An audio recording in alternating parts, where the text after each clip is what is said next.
T5S2 stands for the Tactical Tortoise Tabletop Simulator Tournament Series. It is a global competitive 40K circuit that ranks players based on their results in online games, including events run by Tactical Tortoise and many other communities. At the end of each biannual season, the top 16 players in the series are given the opportunity to play for the title of Season Champion and become the greatest virtual 40K player in the world in this very event, the Seasonal Invitational Tournament. With over 400 players and dozens of tournaments competing on the ladder in Season 1, T5S2 is now one of the largest and most competitive series in online Warhammer and shows no signs of slowing down. So what are you waiting for? Visit tts40k.com to view live standings, join the community Discord server, and get information on upcoming events and tournaments. There is glory to be won on this virtual battlefield, Commander. Do you have what it takes to compete? Want to get involved in T5S2 or events run by Tactical Tortoise? Visit the Tactical Tortoise Discord server at the link in the video description. There you can find signups for all manner of tournaments and casual games, including the T5S2 Youngbloods series of free, new player-friendly events designed to introduce you to 9th edition and give you a chance to experiment with new lists. For those looking for more competitive action, rapid-fire tournament pods are currently available that award prize support and standings points and help you hone your skills to a knife's edge. And remember to stay tuned for even more exciting events as Season 2 progresses, including team events, online GTs, and free weekly tournament pods launching shortly after the conclusion of this Invitational on August 16th. Welcome to the community, and I'll see you on the battlefield.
T5S2 stands for the Tactical Tortoise Tabletop Simulator Tournament Series. It is a global competitive 40K circuit that ranks players based on their results in online games, including events run by Tactical Tortoise and many other communities. At the end of each biannual season, the top 16 players in the series are given the opportunity to play for the title of Season Champion and become the greatest virtual 40K player in the world in this very event, the Seasonal Invitational Tournament. With over 400 players and dozens of tournaments competing on the ladder in Season 1, T5S2 is now one of the largest and most competitive series in online Warhammer and shows no signs of slowing down. So what are you waiting for? Visit tts40k.com to view live standings, join the community Discord server, and get information on upcoming events and tournaments. There is glory to be won on this virtual battlefield, Commander. Do you have what it takes to compete? Want to get involved in T5S2 or events run by Tactical Tortoise? Visit the Tactical Tortoise Discord server at the link in the video description. There you can find signups for all manner of tournaments and casual games, including the T5S2 Youngbloods series of free, new player-friendly events designed to introduce you to 9th edition and give you a chance to experiment with new lists. For those looking for more competitive action, rapid-fire tournament pods are currently available that award prize support and standings points and help you hone your skills to a knife's edge.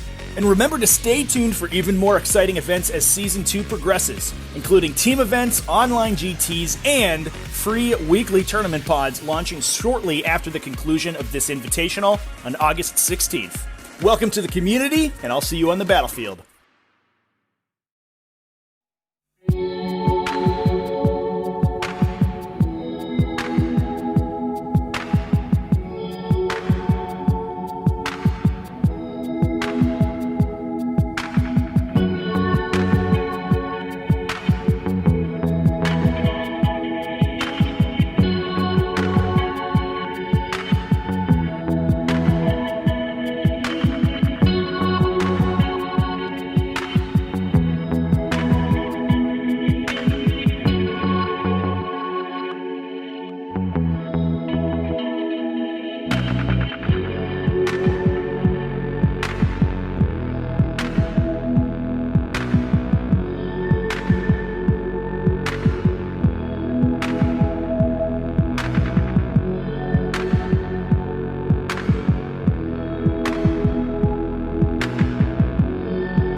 What is up, ladies and gentlemen? Welcome back to the T5S2 Invitational Group Stages. We are down here in Group 4 with a super exciting matchup, to be honest. This is going to be Tomb King over in the red. Tomb King 20, a staple of the T5S2 series, who was ripping it up, ripping and tearing, rending and tearing until it was done over in Season 1 with a bunch of Chaos Knights. But he has seen the light and moved over to the side of the Imperium and picked up Astra Militarum for this game, for this Invitational. And on the blue side, against him, is Spaniard 52, a.k.a. Jamie Paris, bringing none other than the Vilka Fenrica themselves, the Space Wolves. Super excited to see Space Wolves on the table. Obviously, it's they've been pretty hit or miss on the stream every time we've seen them, but I think Jamie so far has put up some intense results, and he is ready to take them all the way, I think. So I'm excited to get these players set up. They're just finishing going through their pre-games right now, and I think are going to be rolling for attacker defender shortly, and we'll get this game on the road.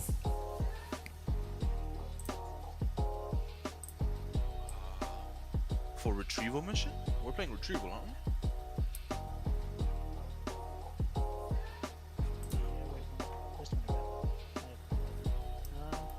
Retrieval is long.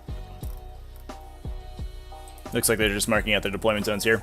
Let's take while they're doing their pregame stuff, let's take a moment to look through the lists. Mess up. Eternal War Strike Force retrieval mission. Oh, hold up. Which deployment are you seeing? I'm seeing short table edge. Yeah. Oh, okay. It's just weird. I'm seeing a line across the middle of the board. You seeing a line across the board? Yeah, unfortunately, Tomb King having some ping issues this morning, so we are, I think, just gonna I think it still hasn't noted for you. try to make sure that he sees everything correctly. But while they're doing their pregame selections, we'll go ahead and go through the players' lists. It's lagging so much. There. Do you see that one? That'll do. Yeah, I can see that. We can pull this stuff out of the way. Yeah. Cool. Awesome. There we go. All right. Okay. So. We're gonna get a roll off on camera here. So I can know the play. Perfect. Looks like Tomb King 20 has won the roll and taken the attacker. And we also pick.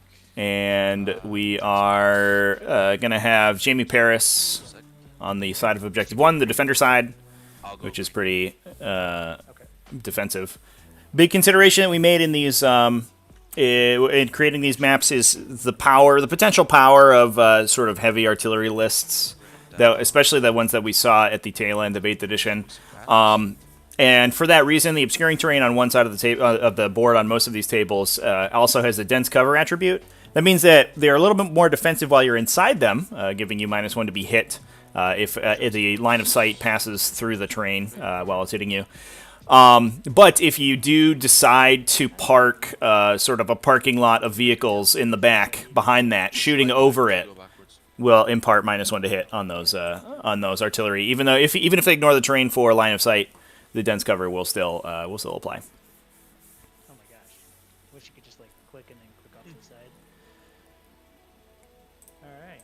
Alright. That is going to be a pretty big deal because these Astra Militarum have brought a pretty significant number of artillery pieces. So, that I think there may be the impetus for Tomb King to put his artillery, like we saw Jack Tight do in his game on this map, put his artillery in this area to fire without having to worry about the dense cover on either side. Or he may just eat it, although -1 to hit for Imperial Guard artillery is sometimes a death sentence. Going from 4s to 5s is a really big swing and makes it a lot harder for them. So now that we know he's going first, we'll talk about Tomb King 20's list quickly, now that we're already covering it a little bit. Yes, it's an action. He's running a full battalion, all from Tallarn, which I think is super cool. Tallarn probably got a little bit of a hit. I mean, maybe not a hit, but maybe they didn't get quite as buffed as other sub-factions, given that they already have an ambush stratagem, but it's a little bit less efficient than using strategic reserves in a lot of situations. But what Tallarn do have is the ability to advance and fire their weapons with their infantry, and their tanks, obviously, their tank commanders can get the special order, get around behind them, to let the tank move after it fires, which is going to allow Tomb King to come in, tow these area terrain pieces, fire through, and then jump back. He can also be a little bit more mobile with those tanks as well, and really push the Demolisher cannons way up the table. Issues, I need to raise like 3 banners. Do you have any indirect fire? No, I do not. Nope, you have. So leading that battalion is going to be 3 tank commanders, like I mentioned, with Demolisher cannons on their turrets. All of them have track guards, which I think is a good pick from Tomb King. Means that the movement characteristic of those tanks doesn't degrade even as they take damage. So if they survive until the late game, they can still be very relevant on scenario and just advance around,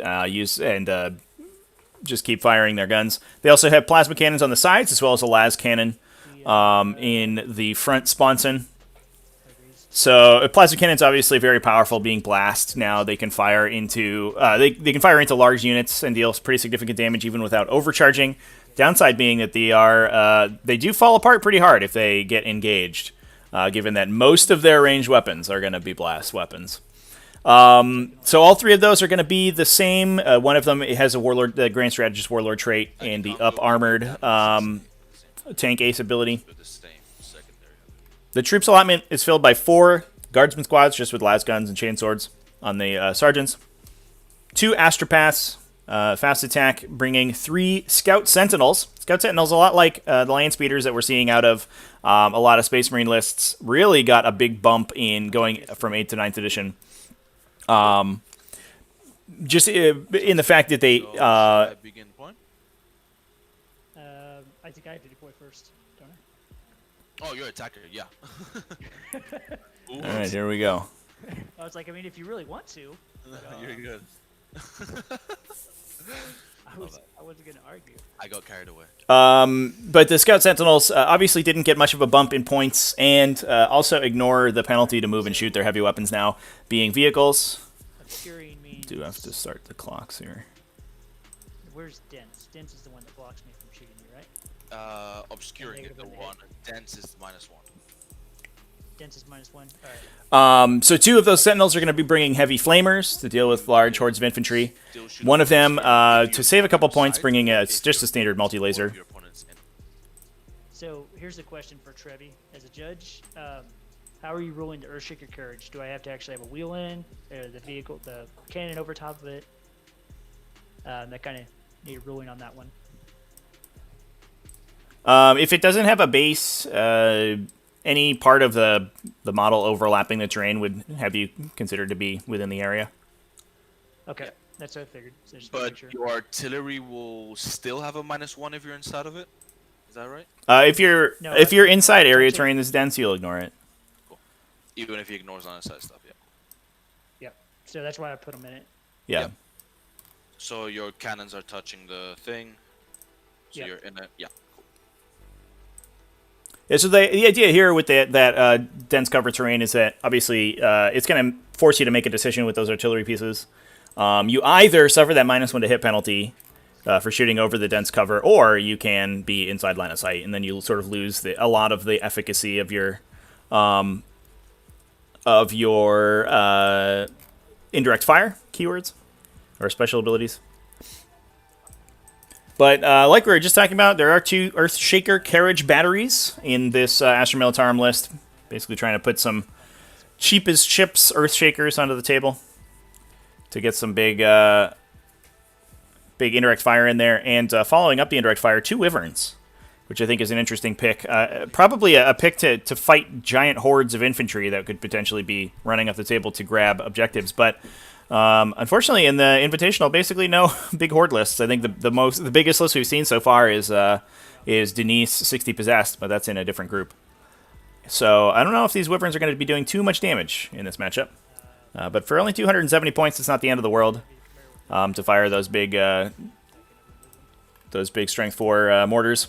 We also have, interestingly, I do like this pick a lot, 4 Chimeras with heavy flamers on them, double heavy flamers. 3 of them have track guards as well to ignore that degradation on their movement profile.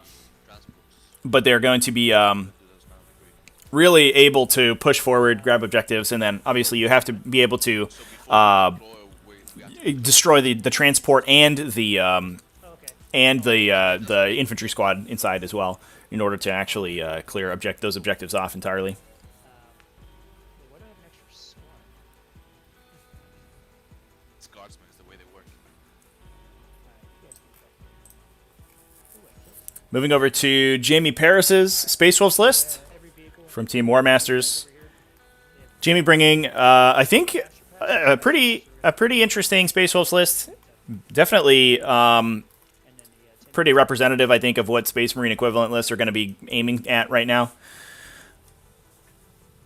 It's a single battalion being led by Ragnar Blackmane, as well as a Wolflord and Phobos armor. That guy's been kitted out to have...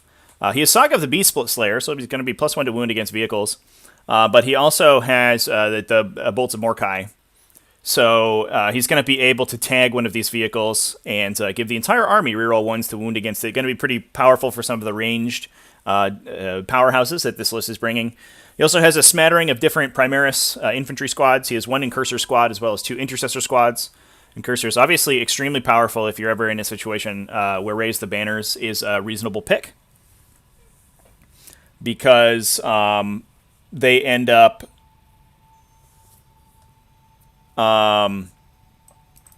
they're able to end up on forward objectives and drop those banners immediately, and also force your opponent to deal with them instantaneously. Otherwise, they start losing primary points on the bottom of 1 potentially.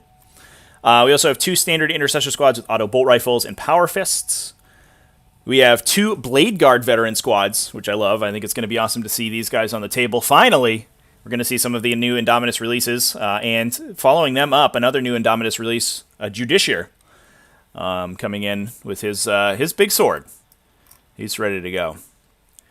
He's got the Wolfenstone for a 3-inch aura of +1 attack. And then those open up some relic slots for 2 Relic Contemptor Dreadnoughts, both with 4 las cannons and a Cyclone missile launcher. And those are going to be pretty effective on these backline ruins, these backline obstacles here, because if the Contemptor moves up to the terrain, they're going to be able to see through it just by touching it, and can deal some very significant damage to these big Imperial Guard tanks. That's where a lot of the firepower in the early game is going to be coming out before those infantry make it to melee. Fast attack coming in with 3 Landspeeder Tempests. We are seeing the Tempest still see immense play in the Invitational. We have 2 Salamanders lists in Group 1, both of them bringing 6 Tempests. This time, only 3 coming out of the Space Wolves, but still, I think, just an insane... or I think 4 Tempests, actually, in the Salamanders list. But both, obviously an insane damage output from a little 80-point package on that Landspeeder.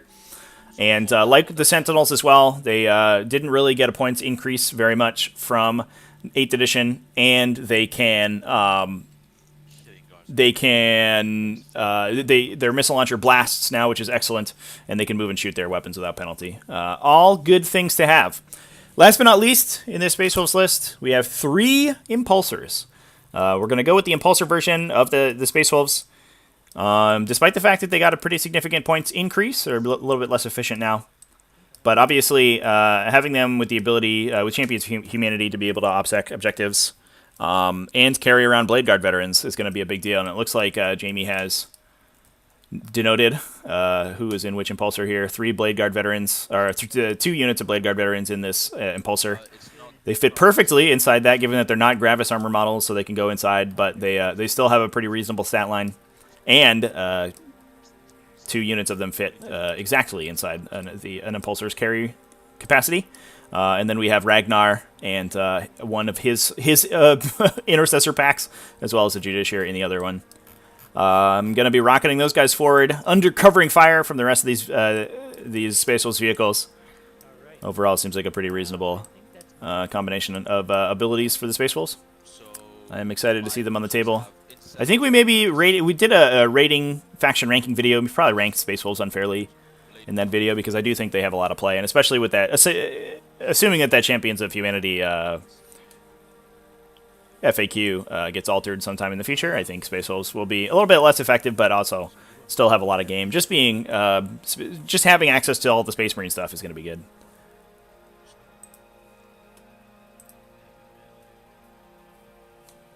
I want to thank everybody in the chat for joining me, taking time out of their weekend to watch some sweet, sweet competitive 40K. If you haven't seen it, over in the Discord, I just posted a nice little... Come on, guys. What are we doing over here? Alright, so talk to me about these threat range. I just did post in the announcements channel a questionnaire where you can input the results of your recent games. We're looking to get some more data on the first and versus second player sort of dichotomy. Obviously, it's a big debate right now in the 40K in the competitive 40K community how balanced first versus second is in the GT packet. And right now, we don't have any results, but obviously on TTS, thousands of games are being played all the time, and I'd like to get some feedback from people and see what people are saying. Right now, the results point to the standard GT pack being a little bit favored in the first player. But that said, the questionnaire is not the most scientific form of data collection, but I think it will help a little bit, give us some idea what's going on, at least until we can get some real powerful stats engines working and to generate some results for that.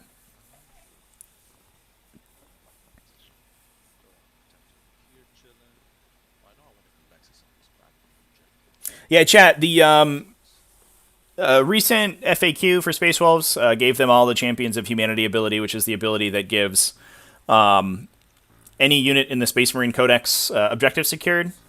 The difference was that previously Space Wolves... the issue is that the Space Wolves Champions of Humanity rule, because it's worded differently than it is in the Space Marine book, thanks GW, you're the best, the Space Wolves Champions of Humanity confers OBSEC to any unit.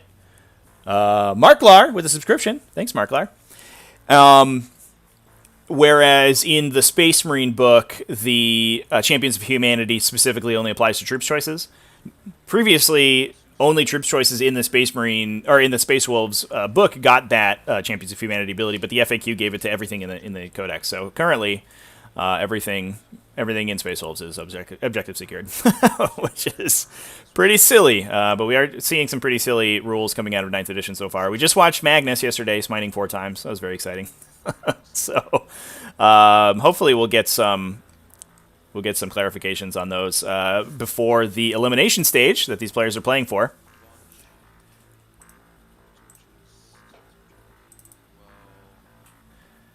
Now, I don't believe either of these players have put up results quite yet. Jamie, I think, won a game. I don't have a score for him, though. So it looks like these players are coming sort of fresh off of the...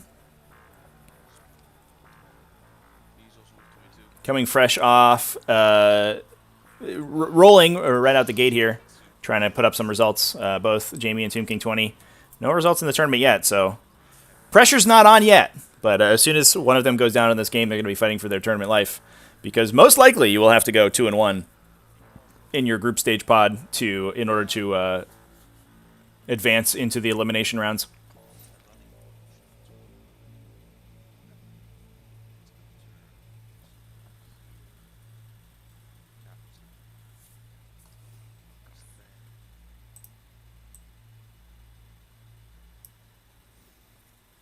Send it back to the players' mics here while they're deploying.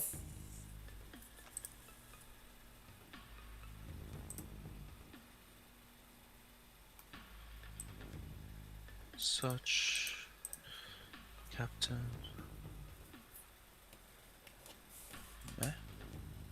Captain does not need to be that aggressive. Captain, go here. Then 6 with this objective here.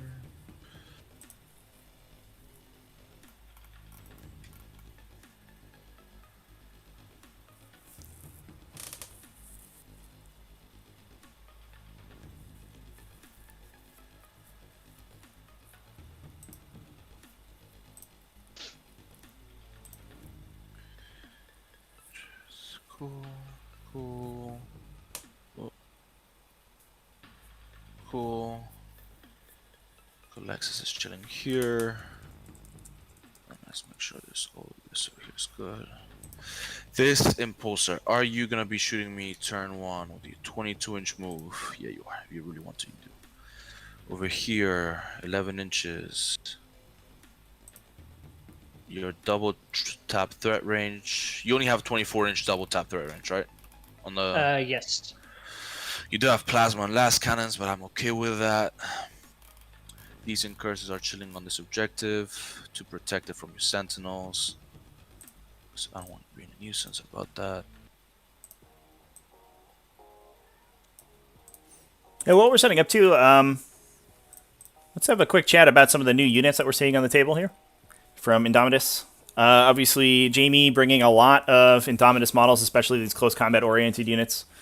And some models I think a lot of people haven't seen before on the table. I certainly haven't seen the Judiciary or the Blade Guard veterans on the table.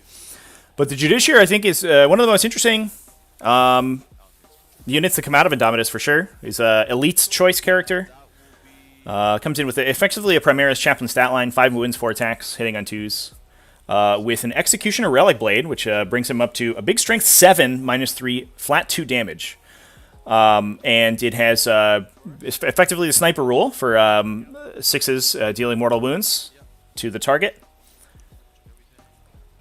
In addition, he has a 4+ invulnerable save, but not only against melee attacks. He doesn't have an actual Rosarius save for the shield there. And during the fight phase, he chooses an enemy unit within 6 inches to automatically fight last. So he effectively has a bit of Armor of Rust going on all by himself there. Gives Armor of Rust to everybody in the Space Marine with the Space Marine faction, which is pretty effective. I think the players are asking if they can go ahead. Are you guys asking if you can go ahead? Yeah. Can you click start so we can remove the deployments? It's not responding to my click. Yeah, it's weird. Sometimes you have to switch the thing. There you go. Cool. Awesome. Thank you. Yeah, that menu's a little bugged, unfortunately. Mm-hmm.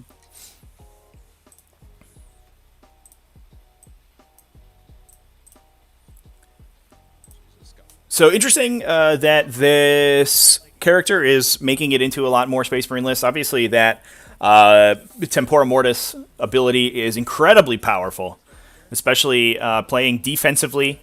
You can put him into a sort of a big swath of infantry and make them incredibly difficult to engage into because obviously anything coming into them is going to be fighting last. Not a big deal in this matchup. There's effectively no melee presence on the table for the Astra Militarum here. They're just going to hope to kill you with Earthshakers before you get to them. So not really too surprising there. We also have Blade Guard veterans on the table for the Space Wolves. And unfortunately not as many cool abilities to say about these guys. They are effectively souped up intercessors, a 3-model Elite's Choice that's coming in with a Mastercrafted Power Sword that brings them up to strength 5, -3 AP for a flat 2 damage, which is a pretty solid melee stat line for an infantry unit. And they also have the new Storm Shield mechanic, where they increase your save by +1, or add +1 to your saving throws now post errata, and give you a 4+ invulnerable save, which is still very solid for an infantry unit with 9 total wounds. They are souped up over standard the intercessor profile. They aren't Gravis armored, which is interesting, but they do come in with a flat 3 wounds as well as 3 attacks, probably the benefit of that veteran stat line. And all that extra armor they got a big old shield on those guys.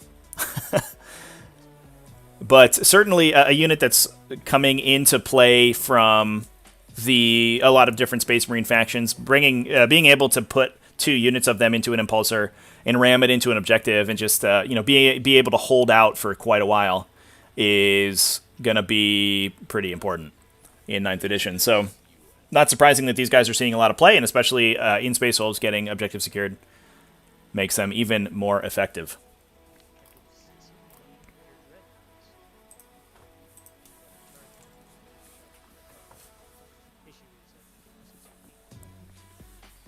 So what do we think about these new Indomitus picks, chat? How are we feeling about the new Space Marine units coming out? I think Jamie certainly picked some interesting units from the new releases to take alongside sort of the old staple Impulsor Rush. And I am excited. I'm especially excited to see this Judiciary on the table.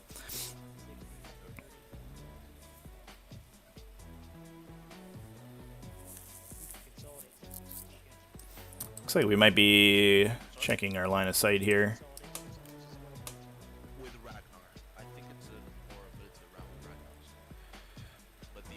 Yeah, super clean. Probably only getting Las Cannons and Plasma Cannons into that Impulsor this turn. Not going to do too much damage to it with that 4+ invulnerable save, but especially with Get Around behind them, you might as well take the shots that you can.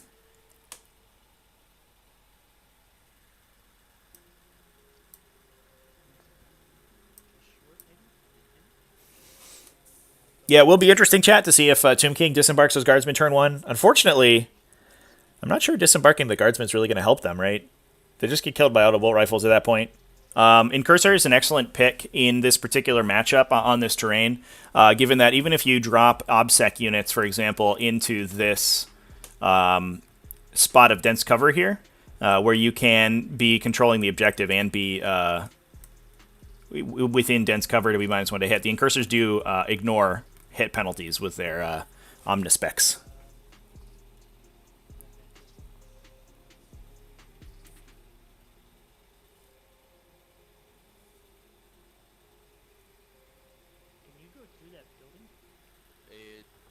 It's an obstacle obscuring unstable. It's not reachable, so I think not. No, it's not. It's not reachable. Gonna hide. Yep. Is it safe? Okay. It's got horrible close. Yeah. We know where he is. Yeah. As long as he's 30 inches from the edges, I think you're good there. The 30 inches. Yeah, you're good. You still have to go. Yeah, I was more so just trying to jump away from the scene last. Yeah, it's the one. This guy right here.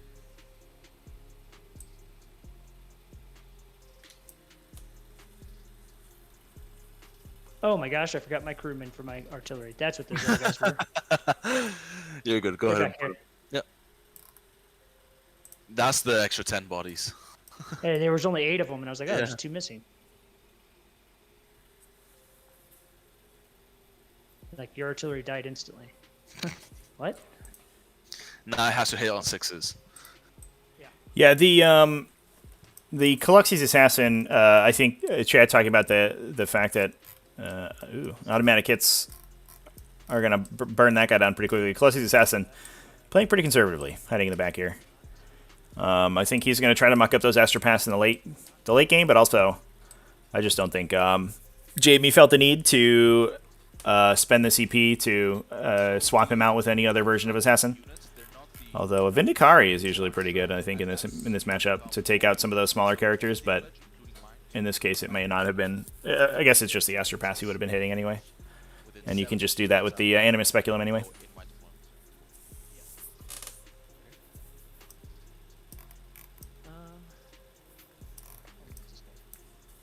Looks like Tomb King actually electing to strategic reserve one of these Chimeras with the infantry squad in it, which I think is interesting. Do these have to be in coherency? Yes. They're still a unit, right? Yeah. Yeah, you're good. Yeah, I just tasted the room in. Sorry.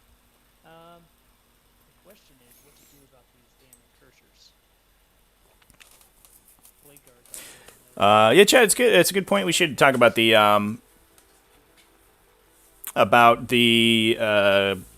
secondary objectives the players have picked. The Esther Tallarn taking engage on all fronts. I think obviously an excellent choice when you're going first because you're going to be able to take a lot of that table space early. It's also bringing Bring It Down. Makes a lot of sense given the number of Tempests and Impulsors on the other side of the table. We'll see if he can take them out, but with that many Demolisher Cannons, I think you can eventually force through the 4+ invulnerable save on the Impulsors. So, makes sense to me. Last but not least, Pierce the Veil. Ooh. Interesting pick, and I think probably one of the reasons that this Caluxis is chilling in the back here in order to potentially muck up any of these Astropaths to pump in, but it looks like the Astropaths are coming in the outflanking Chimera. I don't know how I feel about that pick. Alright, so Pierce the Veil obviously will score you points if you, if I remember correctly, if you perform a psychic action while within 6 inches of your opponent's table edge. I may have to double check on the exact wording, though. It is one of the more difficult secondaries to score. So I'm interested to see if Tomb King has a sneaky plan to get that scored off, or whether that was maybe just a mispick. Yeah, you have to be within 6 inches of your opponent's battlefield edge, more than 6 inches away from any enemy models, and perform a warp charge for psychic action. And if you do that, 2 times, then you'll get 15 victory points. But it seems, excuse me, 15 victory points if you do it 4 times, 8 victory points if you do it 2. Extremely difficult to score, obviously. Having to jump through multiple hoops and get within your opponent's table edge and perform a psychic action, which I think you can only do once per turn anyway.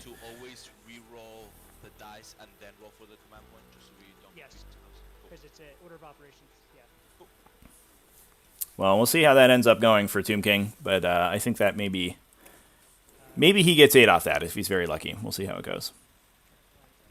Over on the Space Wolf side of the table, Space Wolf's picking Domination, which is an interesting pick. Probably easier for Space Wolves to score than almost any other faction in the game, but still forces sort of an extremely aggressive game plan from the Space Wolves.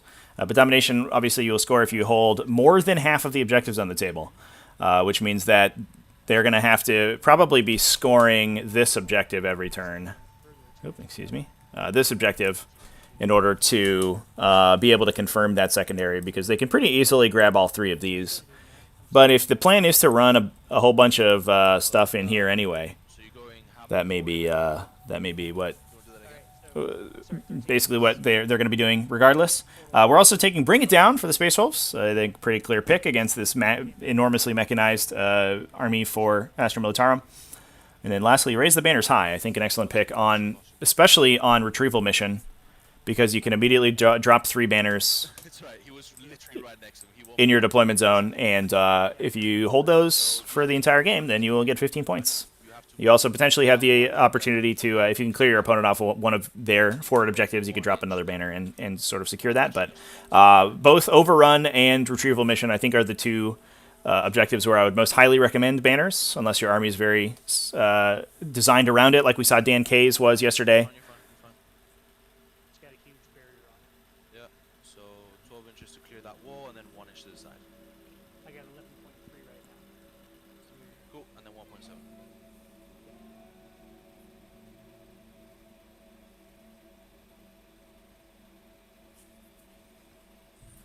That's the annoying thing about TTS, is because you can be exact, you have to. In real life, it's whatever, move 20 inches. Chad, bring up a good point. Yeah, this is probably a Tallarn ambush, not a strategic reserve for these reserves, which would allow them to come in on the back table edge of the Space Wolves.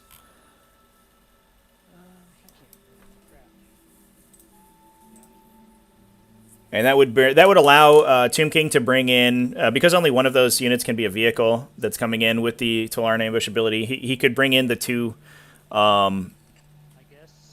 astropaths separately, so that they don't have to wait a turn to disembark from the transport. That does make a lot of sense. It is eminently screenable, but I think the last thing that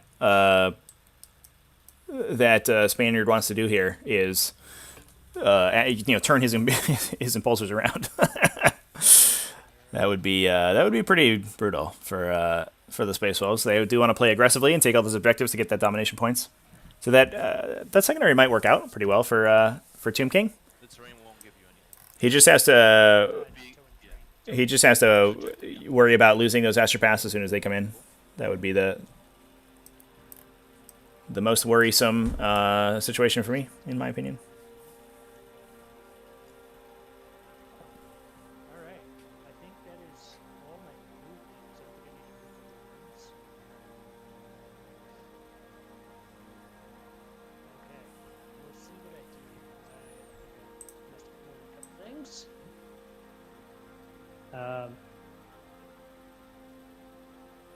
There's no psychers in the Space Wolves list, but they do obviously have access to their stratagem to turn a character into a psyker for 1 deny per psychic phase if they want to use that, and they have a Calexi's Assassin to muck with psychers as well. I do like that pick from the Space Wolves of leaving the psychic powers at home. If you're not designing your list around psychic powers, a lot of times it's worth taking them out of your list and in order to open up Abhor the Witch if your opponent has a reasonably psychic powered army, which a lot of armies are right now, given how powerful psychic powers are in 9th edition. That's about to go to charge. We'll reroll once. So, last cannon first. Looks like we're not gonna get around behind them with this Lehman Russ. He's just gonna be shooting normally. Huh. Oh wait, psychic fate. Never mind. It doesn't matter. I didn't have it. No psychers. Right. Do I want to spend a CP there? Yeah, I do. I need to. Wounding on a 3. Wounds. I have a 4-up invuln. I take D6 damage. So first last cannon going through on the Impulsor for big 4. He is down to 7.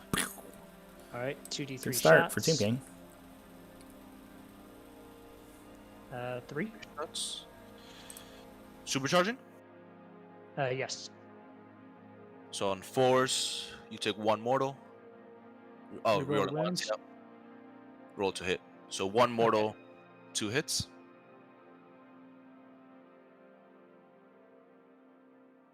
Two wounds, 2 4-ups. Take 2 more damage. I'm down to 5. Oh dear. And you take a mortal, bringing down you to 11. I didn't take the mortal. I rerolled it. You rolled a 1 into a 2, and Yeah. because you advanced, right? Oh, you did not advance. You moved. No. Yeah, you're good. You're good. Yeah. Yeah. Lovely. And it's a natural roll 1 now. Mhm. Negatives no longer do that. Cool.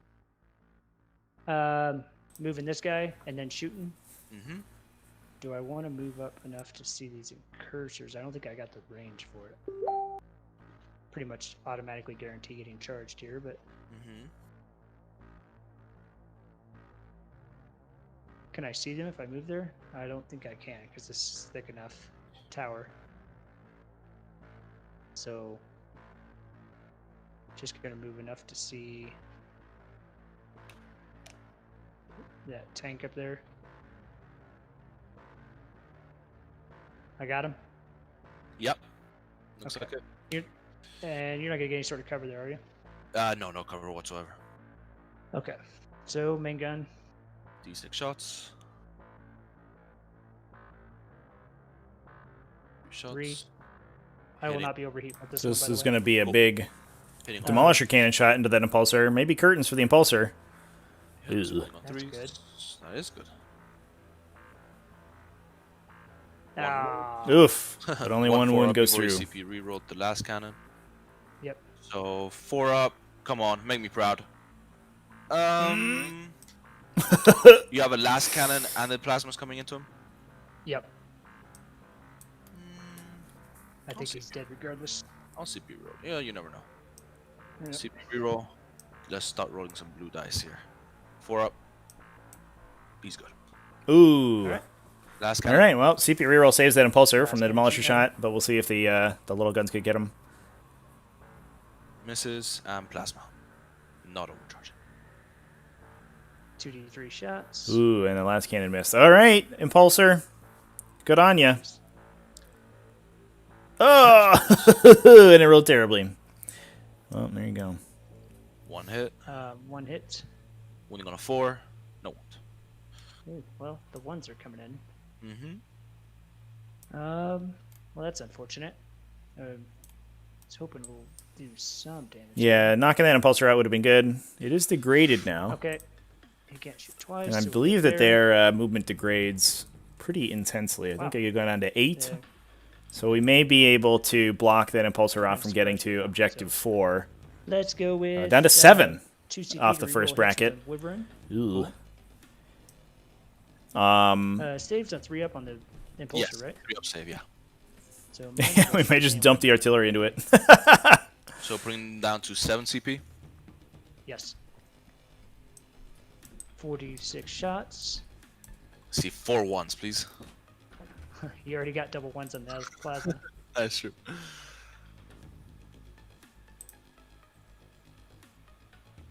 Mhm.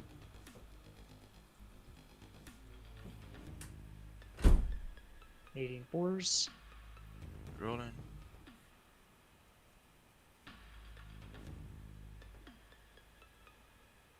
Oh, Jeez. that's a weird conversion. They rolled into the same. Holding on 5s, and you reroll wounds with the wyverns, correct? Yep. Cool. 2 wounds, Jeez. 2 3-ups. I fell 1. Down to 4 wounds. That was incredible. All right. The other wyvern.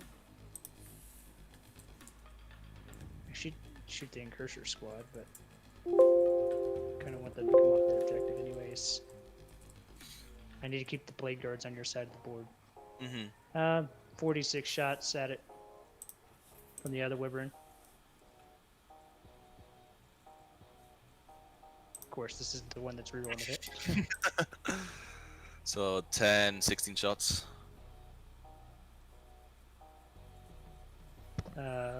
16. Mm-hmm.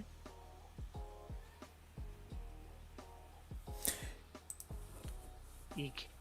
Yeah, Chad, the Impulsor certainly represents less damage on the table, but I think at some point, Rolling. Tomb King's going to need all of the fast vehicles dead, right? And if he can... he doesn't have line of sight to any of the Tempests. Come on, don't die now. So One more. dropping everything into Down an to Impulsor to 3. try to kill it right now makes a lot of sense to me. Well, that's where a strat to shoot twice would be nice. Whose Games Workshop doesn't like Chaos or Guard, apparently. Shooting the one of my Earthshakers at it, I guess. Rolls 2d6 shots. Discards the lowest. Alright. 6 shots. Yeah, especially the Earthshakers going into the Tempests feels a lot better than going into the Impulsor. Those big AP3 hits are going to get mostly ignored by the 4+ invulnerable save, which is a little bit unfortunate. 2 wounds. Jeez. This is the Impulsor again, right? Yep. 4 ups. Oh, 1 goes through D3. Come on. Ah, gets him. Do I explode? Ooh, and the Impulsor goes down. I do not. That would have been a How brutal many Blade explosion, Guard too. die? Well, I guess I have to place them first and then die. And you have 1 Basilisk left to shoot in your army? Yep. Nothing else can shoot? 1 Earth Courage. Yep. And then, unless you get range, he can shoot. But Yeah, I'll try not to give you line of sight on there. So that'll be... Yeah, Chad, I don't know what Tomb King was referring to Holding there. within 3. Where Plasma has changed. The Plasma mechanic hasn't changed.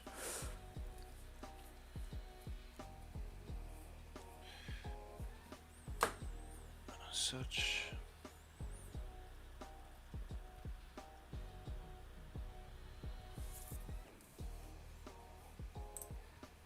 Should all be wholly within 3. Wholly within 3. Ooh, got a little extra move over here. I'll take what I can get. And is this guy wholly within 3? Yep. Alright, I think that's as good as the... Put this guy here. We'll put this guy here. And let's double check this guy's wholly within 3. Cool. That's my dead Impulsor. And then how many of these Blade Guard die? Hey, the Blade Guard. nice. Escape the wreckage of their Impulsor. Nice. 1 Impulsor But down. yeah, chat. Obviously, slowing those Yeah, Blade Guard 4 down is a bin, big 1 deal. 2-up armor. Okay. The new Storm Shields.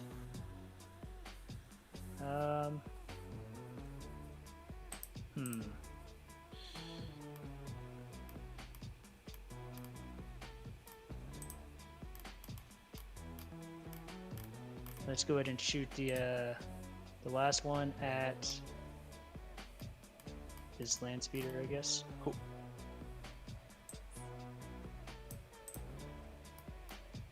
Is that a good target? Yeah, they shoot a lot of DACA.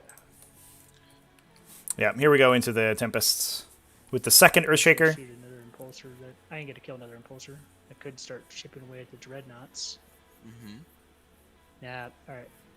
What's this at? Ooh, One shot. big one shot out of the Shader. Earthshaker. Shot not on target. Says it Ooh, all. all right, well, good job, Earthshaker. All right. You done did it.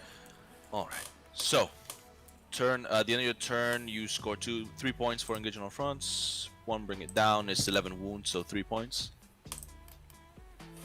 All right. Interesting. So decent showing from the So many freaking threats. Astra Militarum here. Knocking out that Impulsor is a big deal. It's a 4-inch charge. Looks like we're going to try to put a Tempest on the objective to hold it, That's to grab domination for the Space Wolves. 13 inches, 13.9. I mentioned Tomb King 6 has to be move. pretty happy that that's not an Impulsor going onto that objective. That's He can, a 7-inch deal with the charge Tempest. there. But this swell of infantry that's about to Just run start onto it tagging is these going to make it things. very difficult for Tomb King to Question is, do we want to start hold that killing objective and get more than 10 primary points in any of his 14? turns. It's not- Excuse me. You're good. Yeah, the fact that that one impulsor took my entire army to kill. Yeah, I mean there wasn't what I much need you could shoot at either. I guess then the Bassus and Wyvern could start chipping at things, but he's the one with the 2-up armor, so he's gotta go. Question is, what is gonna make you go? It's a 2-inch charge.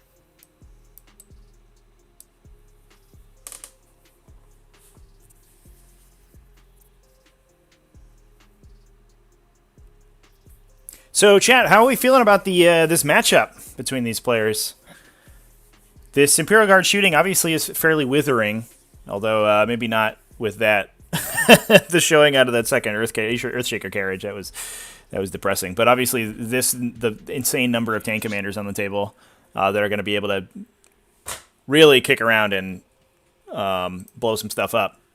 It's going to be tough for the Space Wolves to get through. That said, the one thing that this army doesn't really want to see is being engaged in melee, and there are a lot of fast threats on the Space Wolf side of the table who are going to be trying to engage them in melee and taking their objectives away, sort of grabbing the lead on those primary objectives. Player's not flipping the chess clock over here. So if they move 6, that's a 7-inch charge. Yeah, feel like that's a lot I don't better think than that the the Blade Guard, 'cause my that the Blade Space Guard Wolves is have the not bodies big, to go screen for out that their back sentinel. table edge. This impulsor can come to help. So I think that Pierce the Veil may be right in play for So shoot over here. the Imperial Guard, which is Contemptor can walk up and shoot. really good for them. This Contemptor comes out, shoots, Captain, shoots, charges, put a couple wounds on that thing. Lee Smith in chat We saying can start denying it's Space Wolves game. primary. Corn Slaughter also thinks the Space Wolves are favored. Okay, so this is what we're gonna do. These incursors are. Any Astra these Militarum Blade fans Guard in the over chat here? And this Calexis are gonna be Come on, planting chat. banners on these objectives. So what we're gonna do is, these incursors are gonna move out their 6 inches, and they're gonna go for that 7-inch charge into you. 7-inch charge. These Blade Guard are gonna move their 6 and have a what kind of charge over here? Because I'll have to go around the building too. So 5. Yeah, I think the tanks are backwards because of the new hull rules, 5-inch charge. So they go 6. where the this las cannon can sort of project your hull a little bit farther forward and make you easier to engage. These guys will move their 6 to here. Such. Oh, stupid no hitbox. Such. The back hitbox is not letting me go right against the wall. Yeah. Just push him this way instead then. As such. There we go. As such. Cool. These Blade Guard will... Florian wishing to see a Bulgrin list So I on know the you're table. coming in back here. Definitely not love me some Bulgrin, but they got a big points increase going to These Blade Guard 9th are edition, gonna move right? their 6. They will not be advancing because they need to hold that objective. And we'll go him with here, and he'll go 6 here. So it looks like we are doing a little bit of screening with this backmost Blade Guard unit. Go as such. This Contemptor is gonna come touch this Although wall, so I can only a shoot through it. 9-inch bubble, I don't know, really gets to Let's do the here. back of the table edge here. Let's rotate the last cannons to there. So I'm now Can you touching shoot- the Can you because shoot through the wall? yeah, because it's obscuring. If I'm touching the terrain piece, I am now count as being inside within the terrain, and I can shoot through it. So he can shoot down here, but he won't have any rerolls unless I spend CP.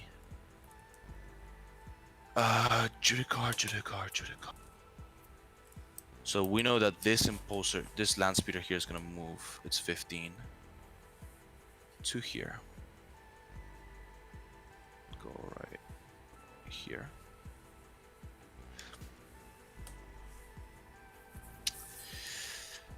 We know that these impulsors want to move up. Is it time to disembark or not yet?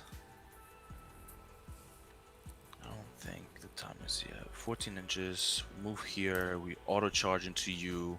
We don't need Ragnar out right now. We tag your demolishers. You cannot fall back and shoot, correct? You have no stratagems, no way of doing that. No, not to my Cool. knowledge. Cool. So, do we just move? Tag these two. Start putting some pressure on you. Yeah, we'll do that. This impulsor is going to move up as 14.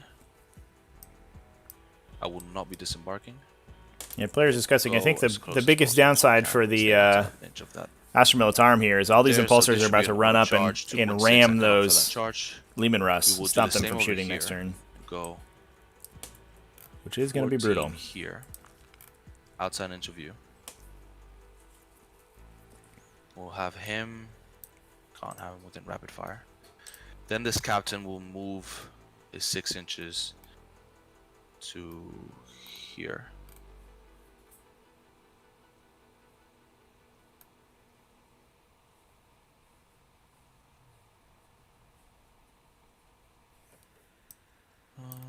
We'll advance him. Okay. I just wanted to get onto the objective and I already messed up my move, so. Cool, plenty. He's just gonna go and touch this objective right here. This Contemptor is gonna Yeah, come the and move Lehman as Russ 9, moved so so far we'll forward go to get 7 angles onto an impulsor here, here, the one that the Blade Guard and was 2 in. forward. Both of these Lehman Russ could squeak forward just far So, yeah. enough to get lines of sight We know into the it, collectors are planting banners, so let's and put dice they blew it up. there. So there we go. This one's putting a banner right here. The Colexus, we don't want the Colexus. The Colexus will go right over here. But definitely, especially a Tallarn tank commander, I would imagine And that these you'd want speeders. to you'd want them to be hitting and running sort of in the back line, These speeders to do. I think I want to deny you and that have the objective opponent right move up there and charge these chimeras. But with this I have speed. 4. in order to get an alpha strike off, Team King had As to space extend up a rules, little I count bit. as full far. OPSEC. So in my vehicles have OPSEC. Oh, I gotta love these rules. Yeah, I know. It's crazy. So I will advance 1. I'll spend 2 CP. So I gain 1 at the beginning of the turn, and then I spend 2. Would you like to see if you get them? I you already think go. I already got my You already first got turn. one, yeah. Okay, so this speeder here will move a minimum of 20 inches, up to 35. We'll go What's this land speeder Oh. doing? right onto here, outside an inch of view Whoa! to Here he steal that comes. objective. So Alright. the 2 CP that I just spent is to give him a 3-up invuln.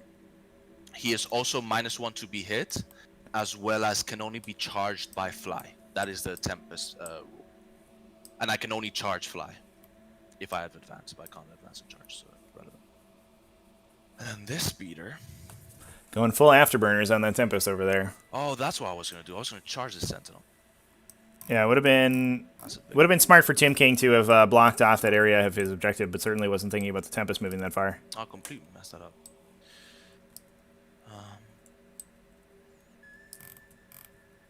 I guess we want. I wonder if he even could have put maybe not some carriage crewmen over there. That would have been interesting, but Whoops. 15 inches.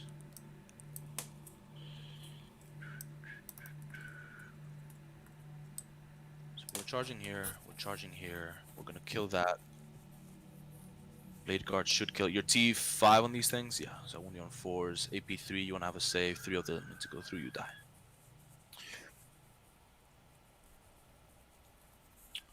So what am I doing?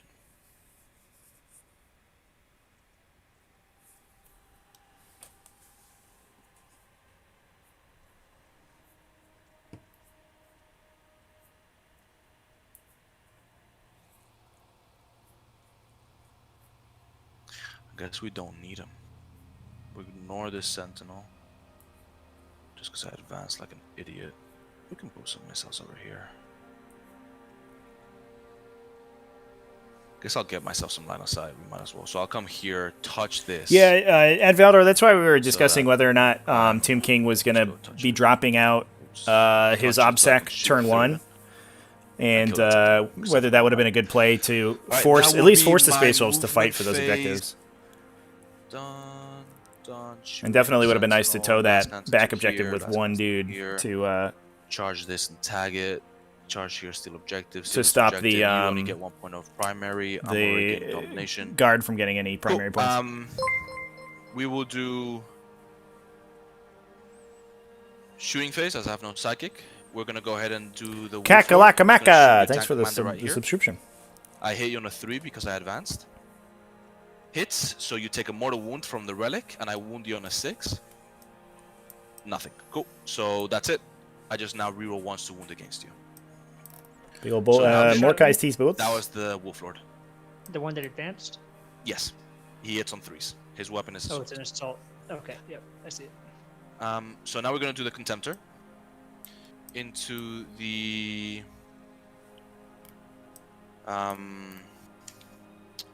into the thing. Oh, he does have the +1 to wound by his... Yeah, I'd really like to see some sort of counterpunch in this Imperial Guard list. Your T8.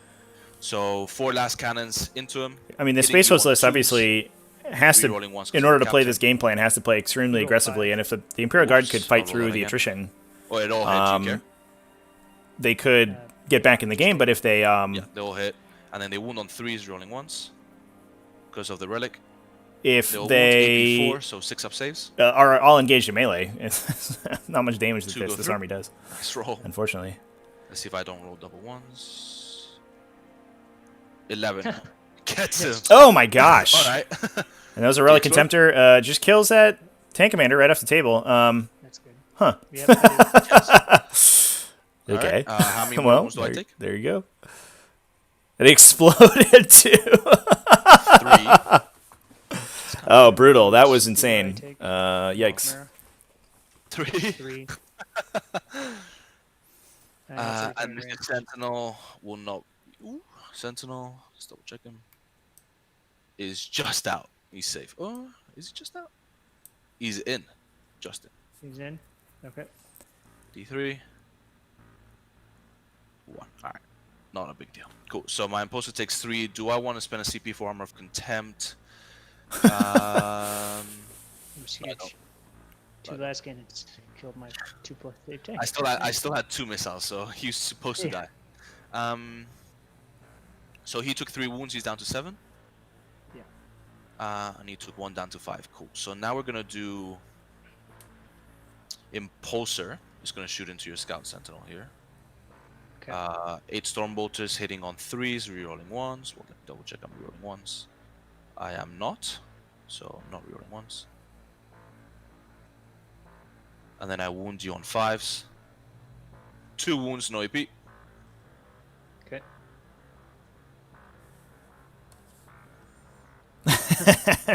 2 damage, sure. Scout 1 just damage the each. eating Stormbolter damage as well. Over here. Oof. This is gonna be Still get some good sleep. it's gonna be a brutal turn. I'm gonna spend 1 CP on the Contemptor to reroll 1s to hit, and we're gonna shoot everything into your tank commander all the way in the back. Okay. So 4 last cannons hitting on 2s, rerolling 1s, and then I wound you on 3s, no rerolls. There's 3 wounds, AP 4. These just go straight through.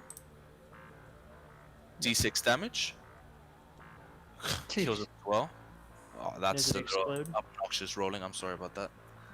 That's fine. Oh my gosh. Game Uh 30. Now I just need to see how many points I can get. whoa. What? So that's that Contemptor done.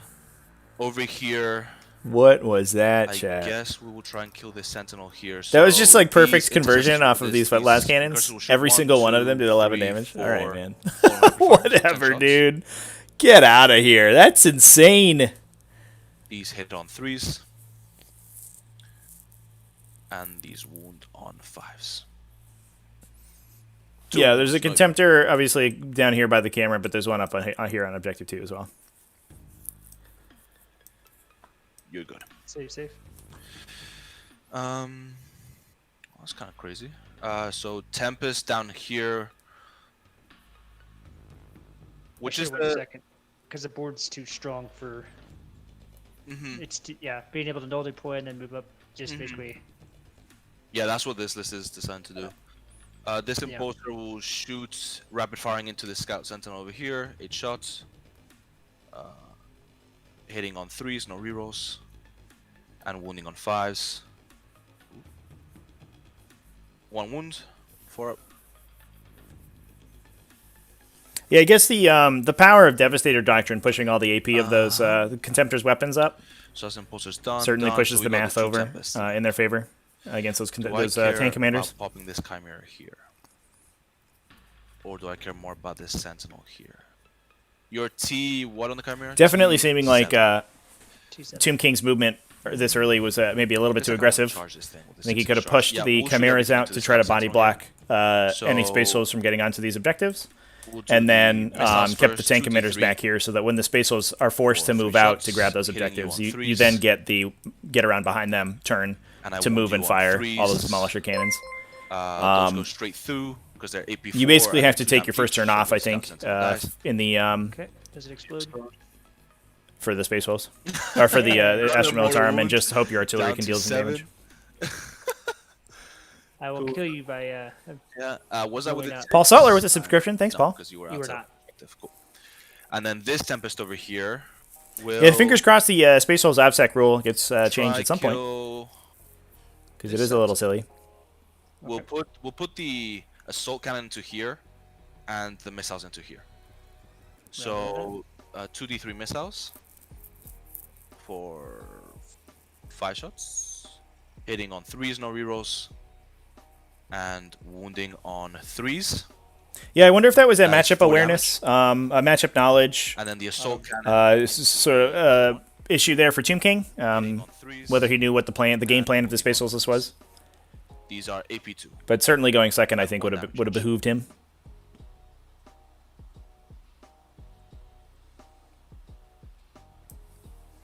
Luke McCarthy, why would I send Mike Brandt anything? Doesn't Yep. make sense. That Guy shouldn't will get fruit be baskets for writing bad rules. the end of my shooting.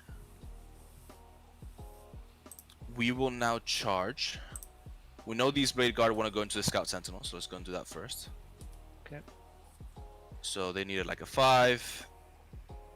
They fell. Do I care? No, I don't. Next up will be this impulse over here, which is kind of important, into this Chimera. Needing a 6, I think it is. In it goes with a 9. And what we're going to do is we're going to come touch this objective and steal it from you. So now... OPSEC as well. So we're OPSEC both as well. OPSEC. The Chimera has OPSEC? It's infantry or inside, turn it OPSEC, don't they? Not as far as I'm aware. Yeah, I don't believe that that's how I that don't works. think so. Okay. Not to mention, Trevi, do you know? Off the top of your head? We'll ask. yeah, I don't believe that they do, but I can take a look. Could you double check? Because it's kind of important. Yeah. Sure. Well, I mean, then it's contested, right? Because then can you check if they do, and if they do they count as 1 model or 10 or 11 models? I think it's one model. But Okay, so then it would be contested, and you still wouldn't control it. So Yeah. Cool. We know this impulsor is going to charge into this demolisher. So I'm gonna Overwatch, and Yeah. I'm also gonna do 5s to hit. yeah, go for it. That's fine. I'm just going to Alright, go ahead. so Hey, 1 CP Overwatch. I think it's 1. I could double check to hits on 5s. Okay, so let's go with. I'm gonna overcharge because why not? She's Main gonna- gun first. 2 CP. Is it 2 CP to do the 5 up Overwatch? Or 1 CP? I think it's 1, but I'll double check. I did 1 right now. But I'm gonna. All right, so main gun. One shot. I'm gonna re-roll that. So another CP. Or 2. Jeez, man, like. They're not happy today. Right. On 5. 2 hits. They both hit. Positives there. 1 wound. 1 4-up. We're okay? Last cannon. Jeez. Last cannon. Hit. Hit. A wound. 4-up. Passes. Jeez. These demolishers don't know if they want to shoot or not. Plasma. Overcharging? Yep. Already acquired overcharge. Yeah. Oh, cool. Won't matter, but yeah, let's see if we can do some damage. You're rolling some pretty good saves. Their impulsors are 4-up. Hurts. Yeah, for And sure. they all missed. People don't like him at 131 points. I still almost ran Space about Brain it. to start spamming impulsors. So that goes there. Can you double check the 2 CP strat? Here, I'll just pay 2, man. You're good. No, like it's I'm just curious to know. Yeah. Cool. So that charges there. I think it's Crush Him, no. Aerial Spotter, no. Defensive garnish, I think it's called. Yes, I it's 1 just CP. checked. For that. Yeah, it's 1. Cool. Awesome. So it's only 2 CP for that combo. Yeah. The Land Speeder Tempest will charge only your Chimera. Okay, I can't Overwatch still. And we go with an 11. We'll go right here. We will not base it. These incursors, do they now just want to go kill this Sentinel instead of going here? Somewhere reopposite? I'll declare 8-inch charge and a 5-inch charge. So it's a 7 and a 5. So I will declare both just because. Where was the? Yeah, it's 7. You got 7. Yeah. Got you. You're 7. Cool. So needing a 7, I am declaring both. They make it on an 8. Happy days. there you So go. the Incursor Sergeant will move his 8 to there.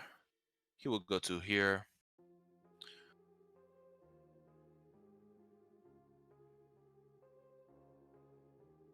Okay. Fair enough. Roger that. We'll go there. So we'll have. Let's see if we can get 3 dudes. So it would be 2 inches. Sorry, Chad, I was muted there for a sec. So The, 2 and 2 into each vehicle. And I believe that is all of my charges. Just had to double check the OBSEC, the fighting core OBSEC rules, first because there will is an be OBSEC rule in the Grand this Tournament book Tempest over now. here, who's just But gonna there's fight nothing into that's both and tag about both. dedicated transports getting it. Let's not go inside your model. That would have been a new rule in That. 9th edition if it So existed. both are tagged. But it doesn't, so there you I go. have 4 attacks on the charge. 3 attacks on the charge. I hit on 2s because I'm a Space Wolf into the Chimera. And I wound you on 5s. 1 wound, no AP.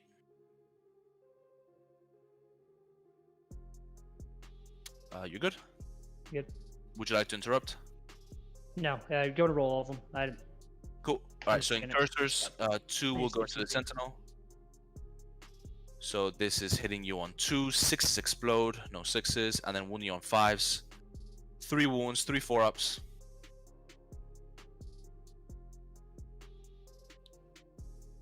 One wound.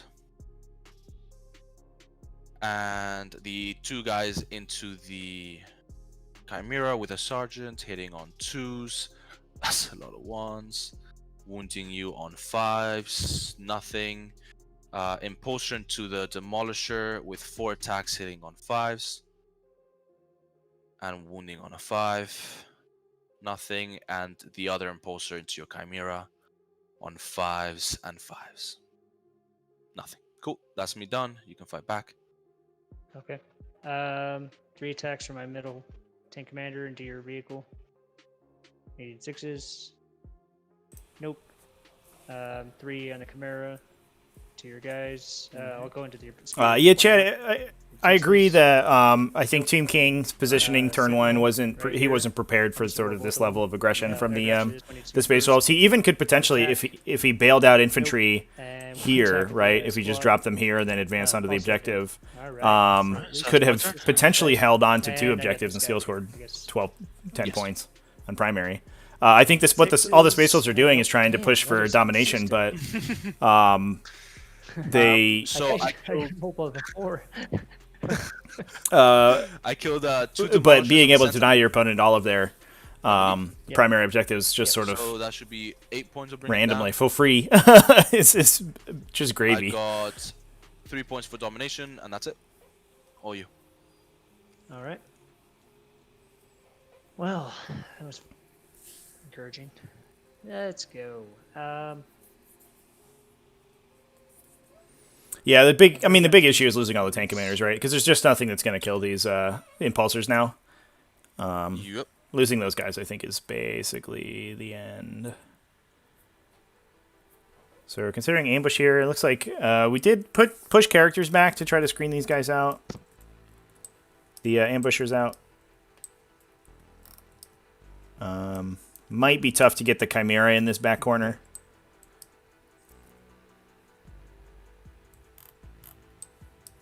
It doesn't look like I hold a single objective. That's good. No.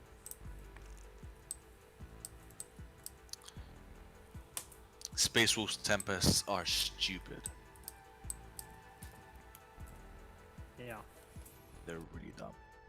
Making sure I'm not within range. Okay. And I still have room to stick these 2 guys back here. Mm-hmm.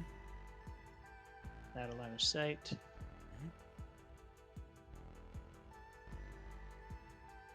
We know what I'm trying to do there. They're just basically going to be Yep. in the corner hiding behind the vehicle. So you have to So go one back thing and I get tried them. to do was cause an 18-inch bubble around the Colexus. So that's -2 to cast around him. Minus To 2 all to cast. cycles, including mine. But there, Okay, I think there's a gap all the way at the end over here. Yeah, Or one's one. out. Yeah. All right. Couldn't get it.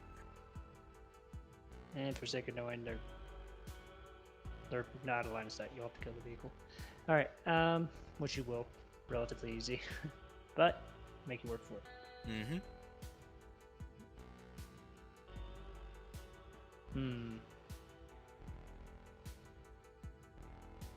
At least I can take points from you as well on the primary. Mm-hmm.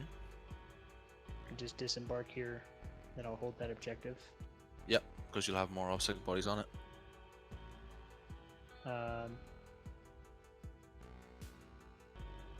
These guys are all 3 OPSEC. That's Even my Contemptor's offset, man. It's even your character here is OPSEC, so I can't even try to contest that. Jeez.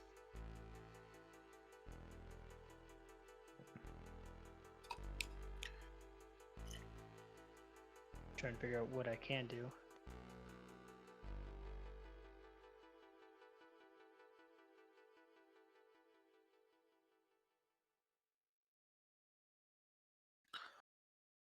Okay, so first things first, I get a point this turn. Come on, Go point. at 5. This Sentinel here, just gonna fall back into the corner here. Mm-hmm.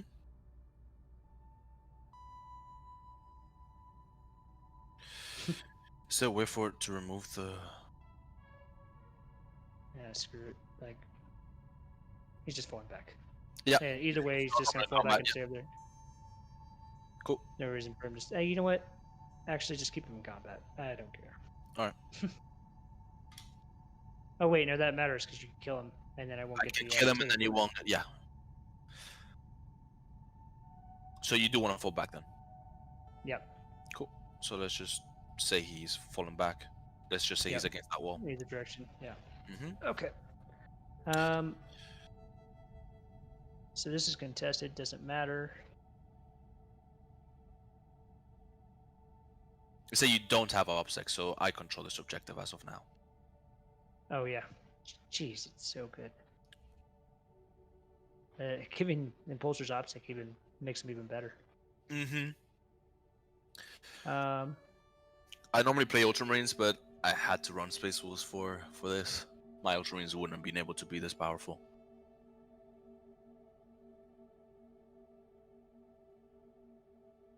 Okay. How would I like to do this? Issue is you got Ragnar in here, so he could just come charging out regardless. Mm-hmm. I have nothing that can shoot you. because I'm in combat with you. If I pull back, you're just going to kill him with that or that. You can also disembark while you're in combat. Mm-hmm.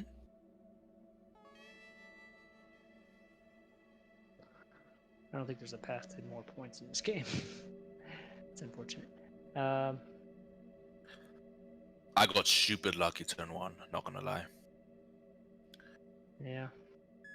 I was expecting this Demolisher back here to be alive with like 3 or 4 wounds. Because I was expecting to roll low. But I got lucky. Alright. So, let's do this.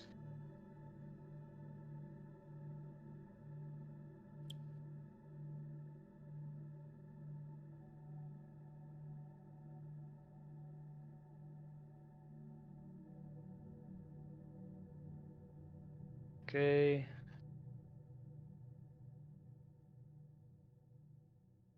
Obscuring, you can't go through that terrain. Yeah, even killing him, like you even were able to charge this vehicle, which took up points for me. This was huge. Being able to kill him as good as you did. Mm-hmm.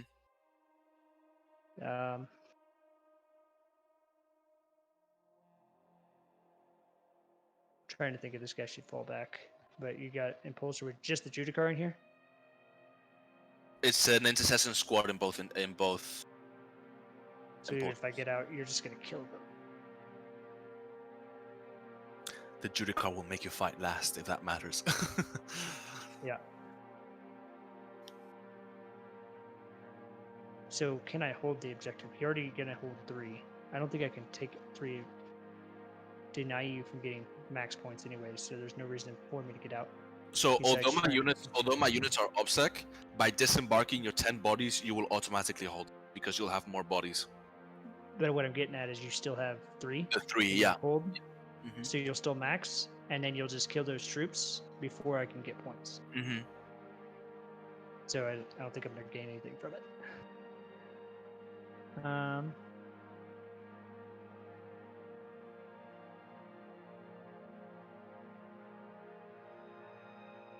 Yeah, leave these guys in combat. This guy can break contact.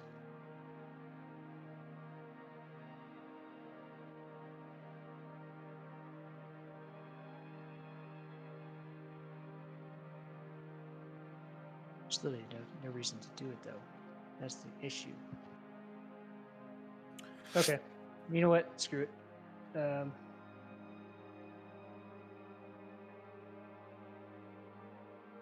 This guy's just going to move here between these two. Mm-hmm. I need to get them out to get on that objective, though. I'm going to get these guys out first. That's the ones I can actually get out there. Just press escape. You press escape if you're moving something, and you press escape, it'll return it back to where it was. Roger.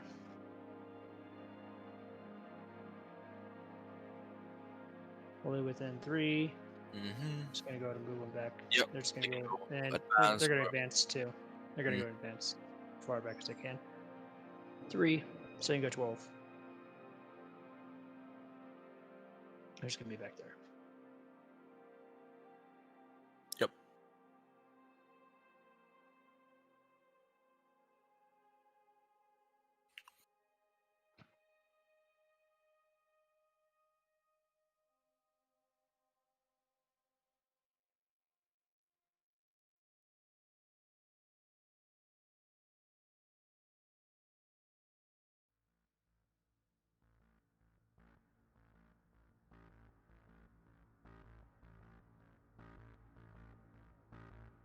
This guy's just gonna move here in between them. Mm-hmm.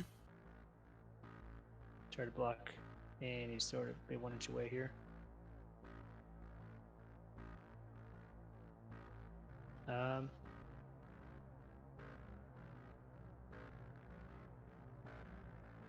could fall back and try to kill this impulsor, but to what end? I could just shoot 2 flamers into it. I'll do that instead. Yeah, I think that's about all I can do. That's gonna matter. Because if I fall back this guy, you're just gonna shoot him anyways. And at least here I can shoot you. Mm-hmm. Make sure I got all 4 quarters. Yep. Yeah, it seems. Chat asking about Tomb King's pick for Tallarn here. It seems like He is. Move on to the good old shooting phase. He's bringing it for this ambush ability, but then also for the second phase first. Sorry. also for the One tank that's out of commander. range, needs a Fall 4. back and or move and shoot, shoot and scoot. Order. Ba-pew. Yeah, that's it. Good. And the one that's in range. Does not. I'm gonna CP the 1. You CP rule the entire test in 9th edition. Okay. I'll take it. Yeah. Better odds. It sucks when you roll like a 6 or a 1. There you go. It goes off. 7 minus 2, 5. You're good. 8 minus 2, 5. Right. So. 8 minus 2 is 6. So yeah, there's 8 6, points yeah. for that. Oh, so because 2 Psychers is doing it, you get it twice. Yep. Wait.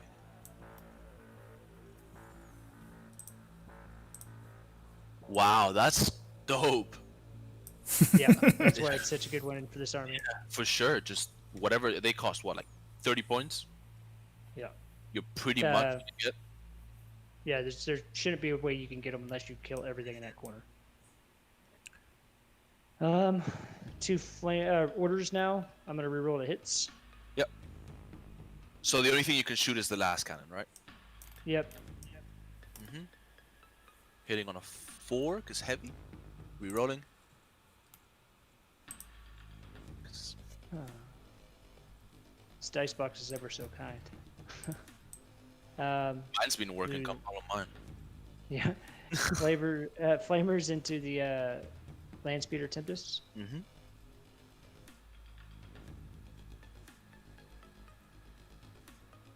6. Wounding on 5s. 1 wound, 1 4-up. He's good.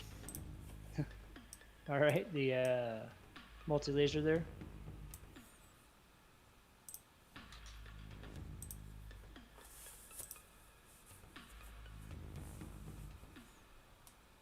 You know what? I didn't move this sentinel correctly. What's wrong? Now you could just consolidate into him. Didn't think that through. Yes, but I don't know if I can. I can activate into it. Yeah. If you want to place like out here, I think you can move. I can interact I can Hurricane intervene 6 inches, so like it's gonna die anyways, no matter where it was in here. Unless I moved it right. Yeah, which would have Your base won't fit through here, right? Yeah, that's why this one would have mattered. Falling it. You mind if I Yeah, pull that one back? Go for it, man. Yeah. He's just gonna go over and be 6 inches away from you. There we go. He needs to be 30 though, doesn't he? Yeah. So 30, you have a 9-inch move, you can easily get it. As far as I can tell, 30. There you go. Cool. That's good. And stay outside of 6. Just a little more. There you go. Okay. Cool. Oh, wait, is that what it's this 6 of is? yeah. Tell you what you can do. Fall back from there and then just move right here. Because you're already closer to that model. I'm going to go first and just pile into you. Sure. Can you pile in? Yeah, I can. Damn it, I'm not over 30 inches.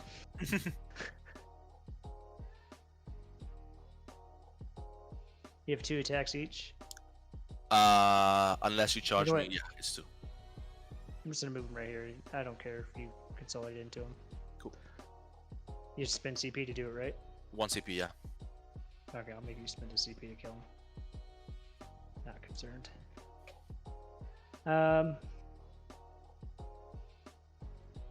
Yep.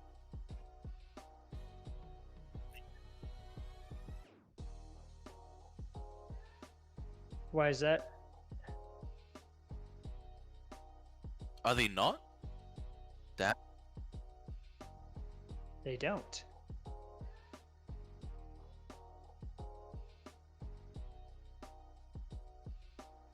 That's good to know. Hold on.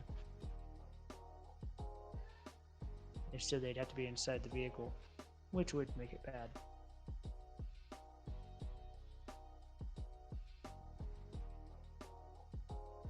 $12.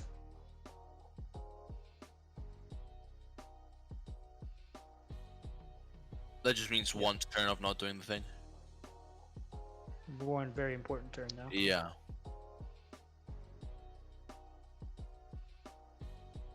That was a big oversight.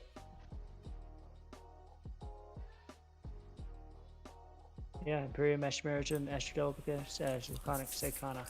Yeah, it's a good point out there, chat. I'm just bringing up to the players that the Astropaths have to be inside the Chimera if they ambush. Because they can't be selected as the So infantry. yeah, they gotta be Have inside him the Chimera. inside the camera. Yep. Yeah, that changes things. But then you would get 2 CP extra for not outflanking them. It's 3 units total outflank. Yeah, but like, isn't it a CP per unit, or it's 3 No, CP? just a flat 3. Oh, okay.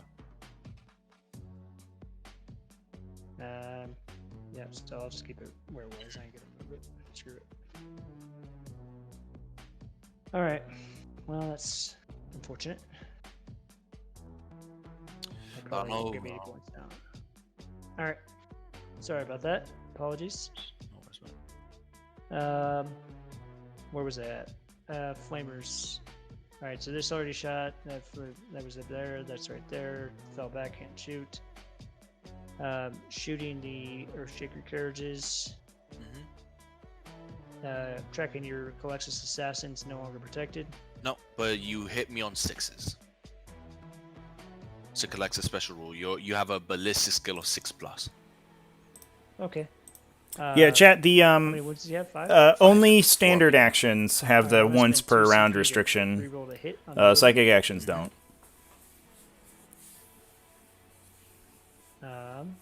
And let's see, 46 shots.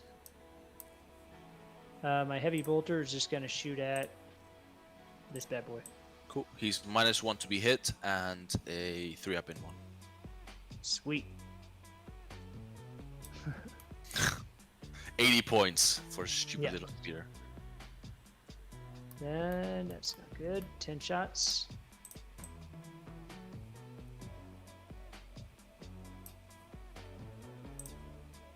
Alright, needed 6s. Well, that averaged out. Rerolling everything. Decent. I'll take it. Yeah. 83s, or your 4 aren't you? I'm T4. Am I? Let me double check. Colexus is T4. Yeah. Yeah, figures much. Yeah, he's like a space marine. Nice 4 roll. wounds. 4-up in 1s. Takes a wound. Jeez. Down to 4. Those invulns, though. And then I think it has a Yeah. 6-up armor save. Yeah. All right. Well, heavy bolter at the vehicle in front of me. That's -1 to hit, so I need 5s. Rerolling everything. 1 hit. No wound. 1 wound. 3-up. He's good. All right. This thing's gonna unload everything into him. Mhm. That's 2 flamers. Just roll them together. Doesn't matter. 8.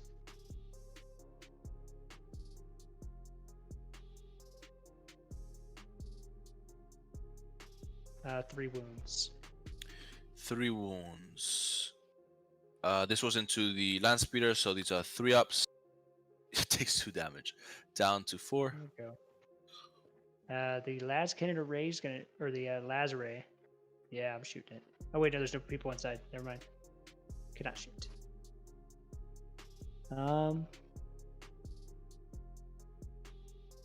The 2 flamers on the impulsor over here, Mm-hmm.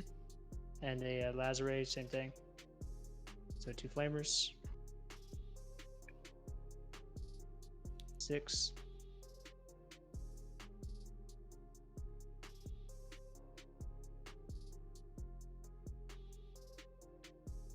Two wounds.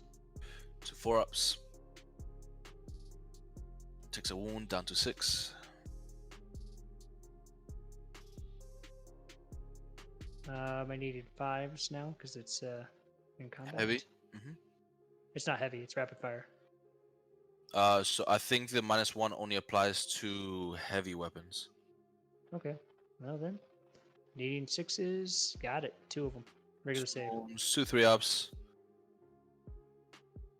He's good. Okay. This guy already shot into this meter, right? Yep. This guy already shot here. This The one guy's already shot the last cannon. He already shot the last cannon. Okay. Yeah, because I did an order for it. Mhm. So I have 2 wyverns and 2 carriages left. Wyvern is gonna shoot at the Colossus again. Cool. Why not? You have 1 wyvern left and 2 carriages. Yep. Yep.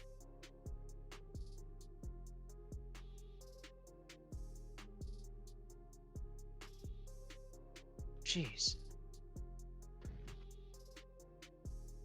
Only 8 shots. 86s. Only 1 hit. No wound, but I can reroll the wound. Wounds. 1 wound. 4 up. Eats it. Down to 3. Alright, his heavy bolter at the same target in front of him.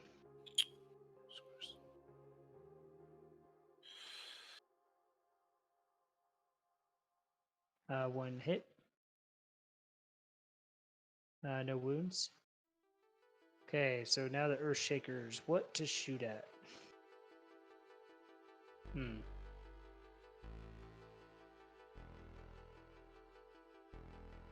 Suppose I could have got this squad out and actually done something there for OBSEC, but oh well.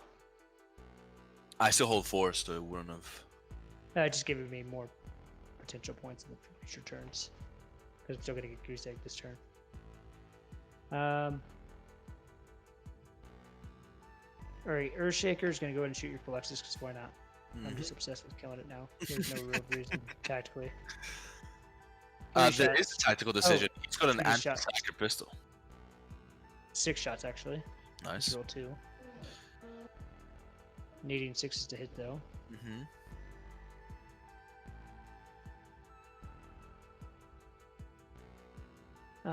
Reverse odds. Another one shooting the same target. 6 shots. They're trying. Oh, Average 2 shot. hits, wounding on 2s. Both. 2 wounds. 4-ups, or he's gonna die. Kinda don't want it to die. Oh, he's good. Man, these invulns have been good. Obnoxious rolling. I do apologize for that. You're fine. I mean, shit happens. Alright. Shot. I guess we can move on to combat. Yeah, combat. I'm gonna charge here. 2-inch charge. Oh, you can't, because you can only charge me if I fly. Oh, If you fly. Because of the advancing with the Tempest. okay. You can charge Well the then. Impulsor, however. Yeah, I'm not sure that's a bonus. It's already charged. And I just need to block you from getting out. I guess I can block you a little better if I get closer. Yeah, they'll charge the Impulsor. Yep. -2 to your charge, but it's an auto charge. Yep.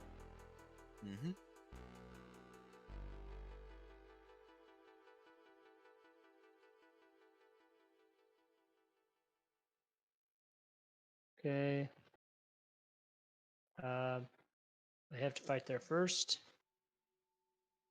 There's no other charges. Nobody flies.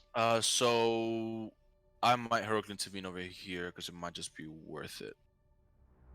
Okay. Heroic intervention, I have to end up closer to the closest model, correct? So I would only be able to heroic intervene into him. Yep. Do I want the move? If I go closer to him and then... Is it worth it? It's not really Nicola worth it, Palos to be honest. with the 'Cause subscription. there's no way for me to deny you the double. Thanks. The Thanks full for recon. chilling with the channel. And there's no way for me to kill both. So Ooh, no, I have to roll 5 up. Do I get to keep that CP? Oh, never mind. I don't have that strat anymore. Disregard. it's not worth a CP. Cool, because I can't Okay. deny you. Go for it. All right. My Chimera here has got 3 attacks. No big deal.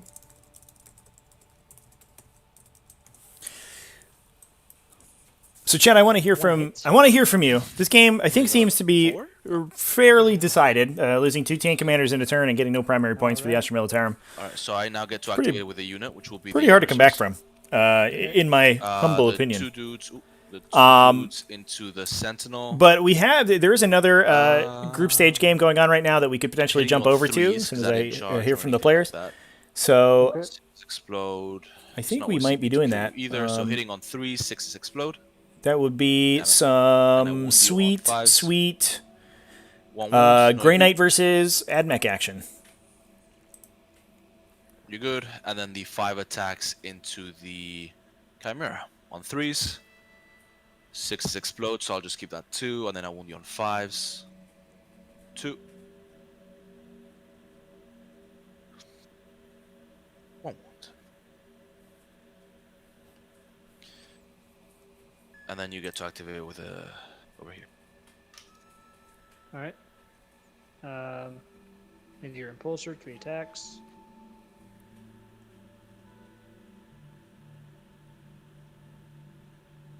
One hit. Mm-hmm. Still no wounds. I am still in my top bracket, so I have 3 attacks, hitting you on 6s. 1 hit, wounding on a 4, nothing. Alright, done. All right. You get a pick. So, top of my turn, I get 15 points. I get a CP. Chimera here. Oh, oh yes, we're still yes, over Tank here. Commander. Yeah, I'll do that impulsor. Well, you go ahead and roll your attacks. Yeah, it won't matter. Yeah. Here we go. 1 hit. 1 wound. 1 3 On up board. is good. And then the 3 attacks from my impulsor into your tank commander, because why not? We'll do it into Chimera instead. 6s, nothing. Cool. Okay. Alright, so that should be the end of the turn, right? Yep. Cool. So at the top of mine, I get a CP putting up to 9. I get those. I get 2 banners.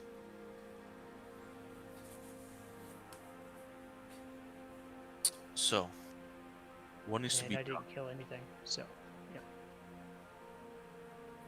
So what needs to be done?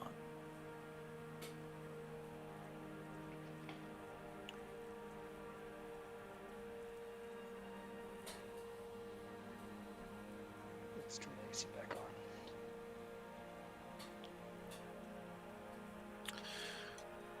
So Ragnar should be able to kill this tank commander in combat, but do I want him there? Do I just need an attack? Yes, you do. Do I ignore that tank commander? No, I'm really serious. You really should kill him. Send Ragnar into him? I actually don't. What you should do is put Ragnar into the vehicles in front, shoot both of your dreadnoughts into that tank commander. You should only need 1, but you can shoot both.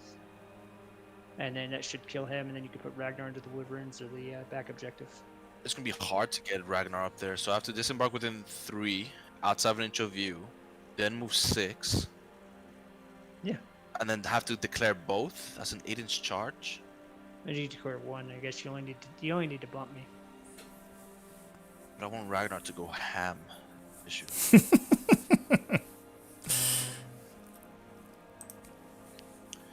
Over here, Judicar and so these guys over here for sure are gonna be disembarking. They're gonna do their thing. So we're gonna do. The funny part is you didn't even need half your army. It's crazy. So Yeah. 3-inch there, 6 inches here, and then these guys will come along as well. Intercessor, where's the sergeant? The sergeant wants to stay with. Do it over here. And what I'm gonna try and do is wrap you. How many CP do you have? Just 2. I can 2. still get another though. Yes.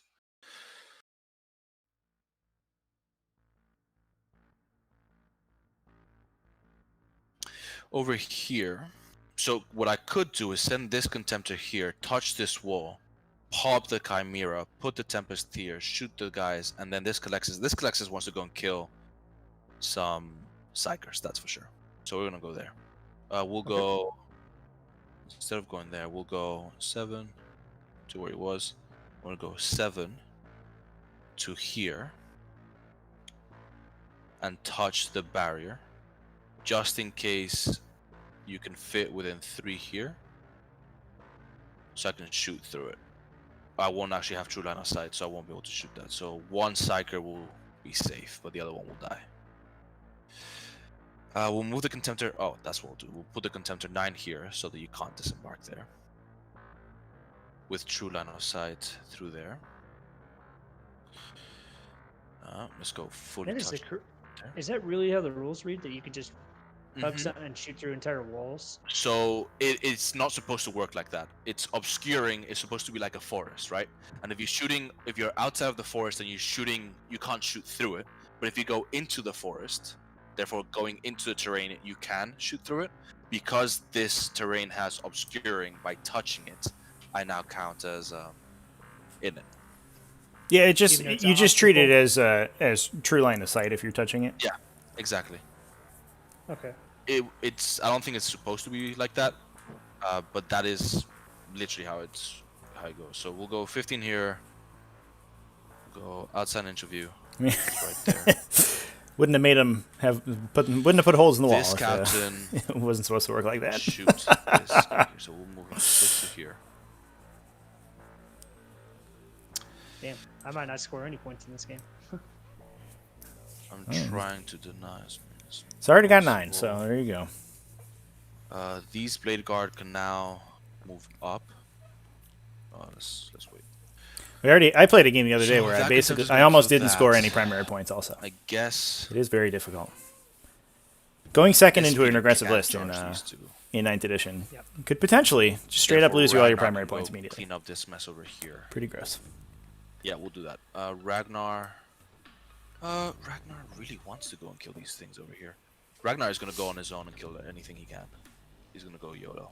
All right. Well, how much damage can Ragnar do in this game, chap?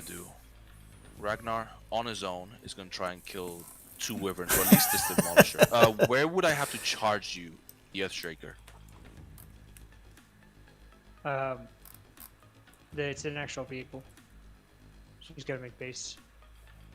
Basing is where exactly? We'll go. So he has a 5-inch vertical engagement range, so he can engage the end of the gun if he needs to. Go there. I don't know how to measure that, but yeah. And these intercessors will go 9 from here. It was that was a positive change from 8th to 9th edition. Is sort of making that means we kind of want to pop this kind engagement range cylindrical rather than ovoid. Ooh, sorry, I just wow. moved all your Just knocking everybody over here. I didn't know. And so that makes it possible to sort of measure these engagements correctly, or we'll go which I think is good. Wherever we can fall back. I can't fall back. We have mentioned it in previous videos, but there were situations in 8th edition where you could, rules as written, you could assemble your grav tank models so that they could not be engaged by. So we could use this Contemptor to pop that Chimera. So we'll. Unfortunately, those days are over. We now have real engagement rules. Allowing. You can point out how cool these Space Wolves models are. These Blade Guard can orange blue hue I think designed these models, but this Contemptor's gonna move. These are a reskin of their intercessors. They look very Blade cool. Guard will come out there 6. Ooh, can I not fit? I don't think I can. Oh, that's gonna cost me a lot of. Oh, here we go. Here, and then 7-inch charge. 6. 6.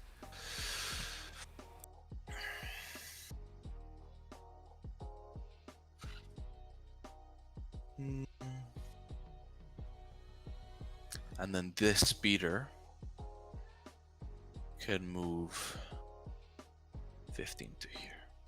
No, we'll keep him in case Ragnar is upcharged. Actually, we do need him out of the way for Ragnar. 8-inch charge. No, we're not going to declare those. We're going to kill the Earthshaker and we're going to kill the other one. So, where's the crew for both Earthshakers? That's one. This is the other. Oh, Guardsman over here. That's what we're going to do. Raise. That helps. We'll go 15 here. Okay. We will then disembark, shoot over here, pop that Chimera, Intercessors, kill those Sentinels, charge. So this one fell back here. Okay, cool. So we're gonna go into shooting phase. We know that the first thing that we want to happen is this Wolf Lord is gonna pop this Scout Sentinel right here. Okay. So he hits you on 2s. You take a mortal, and then I wound you on 4s because I'm strength 4 with a +1 to wound from the warrior trait. Kills it. AP 4, I think it is. Okay. Does it explode? Doesn't. Nope. That's that one Sentinel gone. Then over here.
Hey, chat. I think we're going to be jumping over into a new game here, so I'm just working out the swapping over hosts over in the existing game, and we will should be live momentarily.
T5S2 stands for the Tactical Tortoise Tabletop Simulator Tournament Series. It is a global competitive 40K circuit that ranks players based on their results in online games, including events run by Tactical Tortoise and many other communities. At the end of each biannual season, the top 16 players in the series are given the opportunity to play for the title of Season Champion and become the greatest virtual 40K player in the world in this very event, the Seasonal Invitational Tournament. With over 400 players and dozens of tournaments competing on the ladder in Season 1, T5S2 is now one of the largest and most competitive series in online Warhammer and shows no signs of slowing down. So what are you waiting for? Visit tts40k.com to view live standings, join the community Discord server, and get information on upcoming events and tournaments. There is glory to be won on this virtual battlefield, Commander. Do you have what it takes to compete? Want to get involved in T5S2 or events run by Tactical Tortoise? Visit the Tactical Tortoise Discord server at the link in the video description. There you can find signups for all manner of tournaments and casual games, including the T5S2 Youngbloods series of free, new player-friendly events designed to introduce you to 9th edition and give you a chance to experiment with new lists. For those looking for more competitive action, rapid-fire tournament pods are currently available that award prize support and standings points and help you hone your skills to a knife's edge.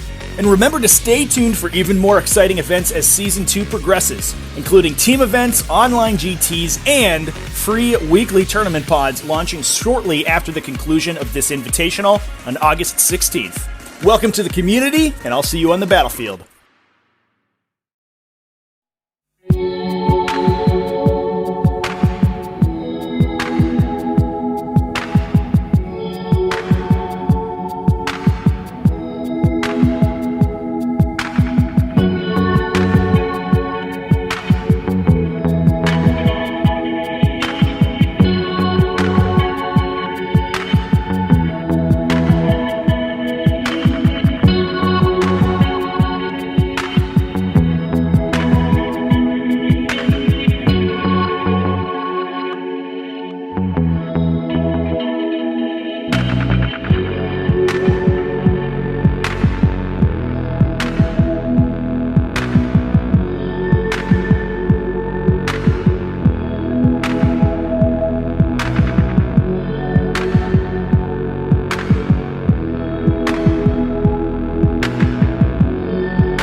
T5S2 stands for the Tactical Tortoise Tabletop Simulator Tournament Series. It is a global competitive 40K circuit that ranks players based on their results in online games, including events run by Tactical Tortoise and many other communities. At the end of each biannual season, the top 16 players in the series are given the opportunity to play for the title of Season Champion and become the greatest virtual 40K player in the world in this very event, the Seasonal Invitational Tournament. With over 400 players and dozens of tournaments competing on the ladder in Season 1, T5S2 is now one of the largest and most competitive series in online Warhammer and shows no signs of slowing down. So what are you waiting for? Visit tts40k.com.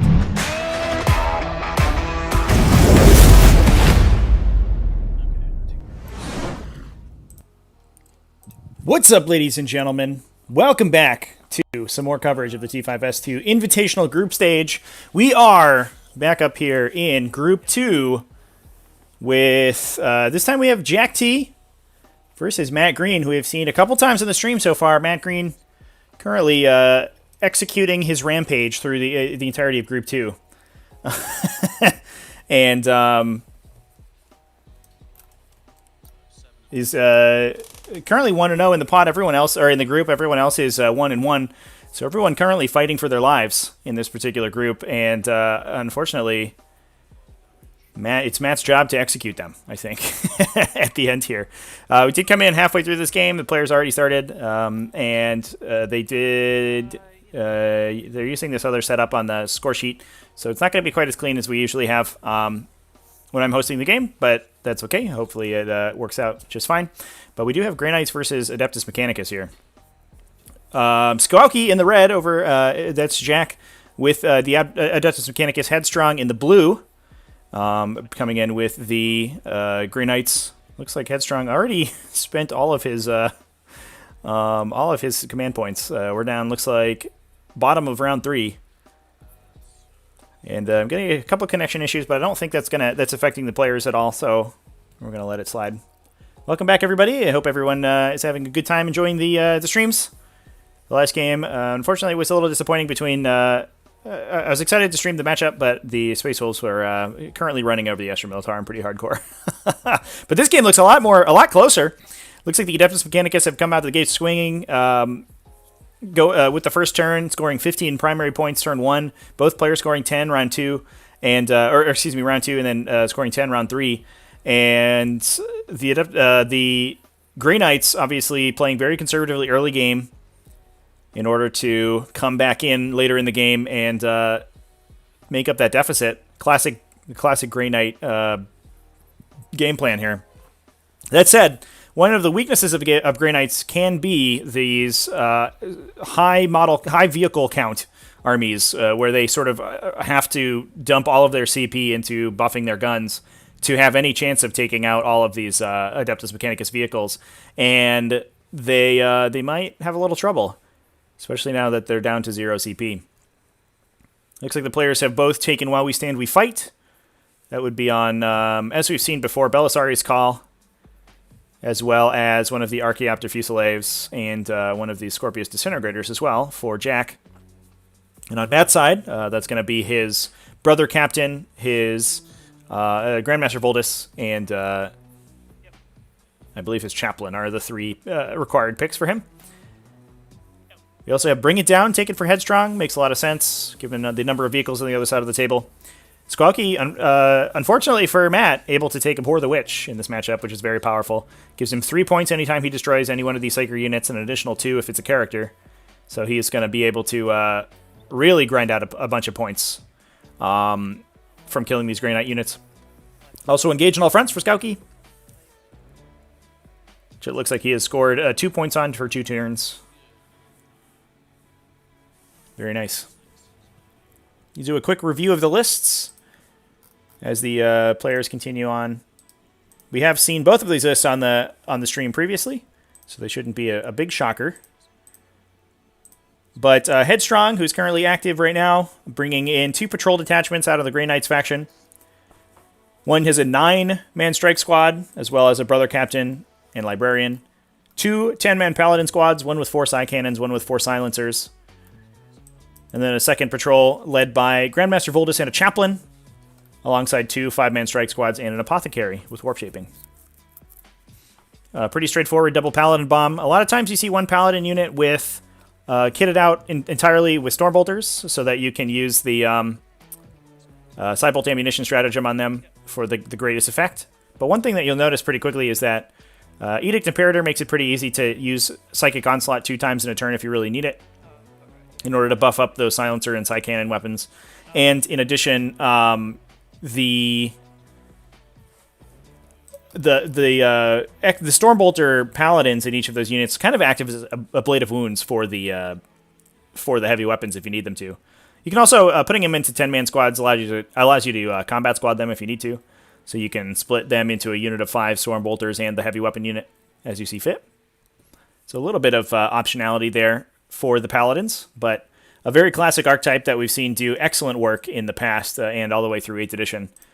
And still putting up results in 9th, as we saw Matt with a dominating lead over Deneth in his last game. But we'll see how he's able to fight through Adeptus Mechanicus. It is one of the tougher matchups, I think, for Grey Knights. And we'll see how well he can fight through. And especially with the loss of their ability to really churn out mortal wounds with smites, which is where they get a lot of their anti-vehicle damage output.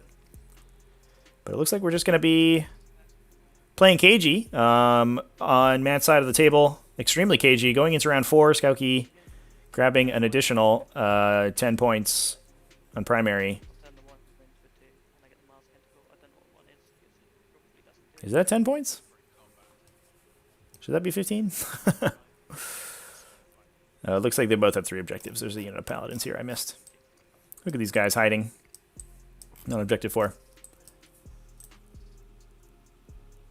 And then moving over to Jack's list. Pretty classic. Both of these lists kind of 8th edition style, but I think they've made the transition into 9th edition pretty well. Jack playing very classic Martian Adeptus Mechanicus.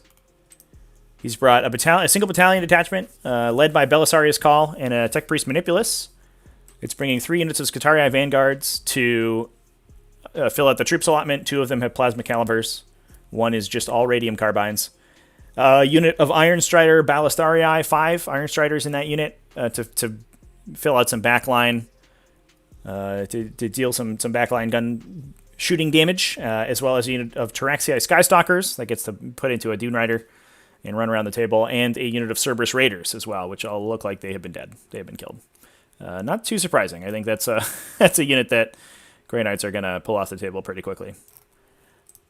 We also have 3 Scorpius Disintegrators with Belarus Energy Cannons, as well as an Archaeopter Fusilov, 2 Archaeopter Fusilovs, one with a command uplink to shut down auras, and one with a Chaff Launcher, which is typically Jack's pick for While We Stand We Fight, because that Chaff Launcher obviously makes it very difficult to kill, especially for all the 2 damage weapons that Grey Knights can put out. They can be putting out 2 damage Psy-Cannon shots under the Shooty Tide, and they can put out 2 damage Stormbolter shots using Cybolt ammunition.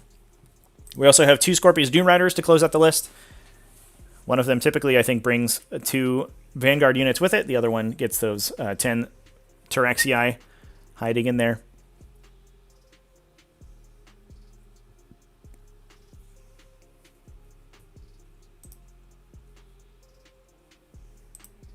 For the in terms of secondaries, we did talk about them a little bit. Both players have taken While We Stand We Fight, which I think are pretty reasonable picks for both of them. Obviously, Skauki gets access to that Abhor the Witch, which you will always take against Grey Knights if you can, and then engage in all fronts. Headstrong coming in with Bring It Down, which makes sense against this vehicle heavy list, and then Deploy Scramblers, which is a different version of what we saw yesterday. Yesterday we saw him bringing in Repair Teleport Homers to grab those 12 points from that if he could. And he did that pretty effectively against Deneth, but it looks like he's going to take the safer pick in that Deploy Scramblers this turn, or this game. But that will force him to perform that action in his deployment zone, in the center of the table, and his opponent's deployment zone. So we'll see how well he can get through that. Looks like Headstrong only scoring a couple points from Bring It Down so far. Although the fact that he hasn't lost any units to that Abhor the Witch is pretty interesting.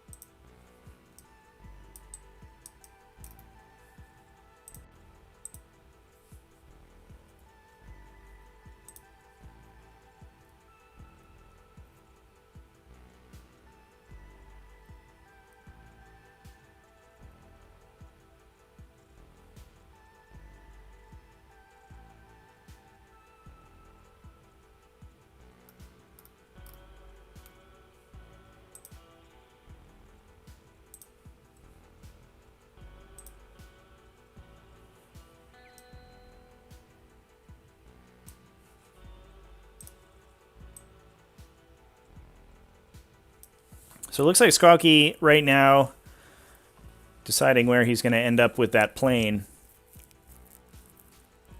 Yeah, Trying to get some bombs off, but I think that Matt has pretty well screened him out from being able to get back into that corner. Just by virtue of the fact that its wings would extend off the edge of the table.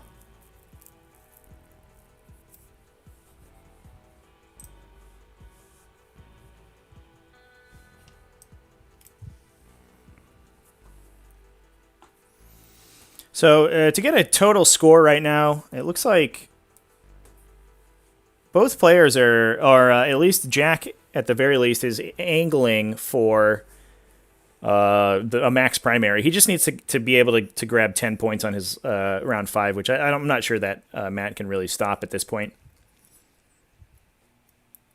And he's probably going to get at least, I imagine, at least 6 on Abhor the Witch. Even if he doesn't get any characters, he's going to be able to knock out a couple of these strike squads with his indirect fire. Yeah, it looks like all the Scorpius Disintegrators are still alive, which is pretty strong. And then he should be getting 4 more points from engaging all fronts at the very least. That would bring him to 14. Is this the chaff launcher Archaeopter?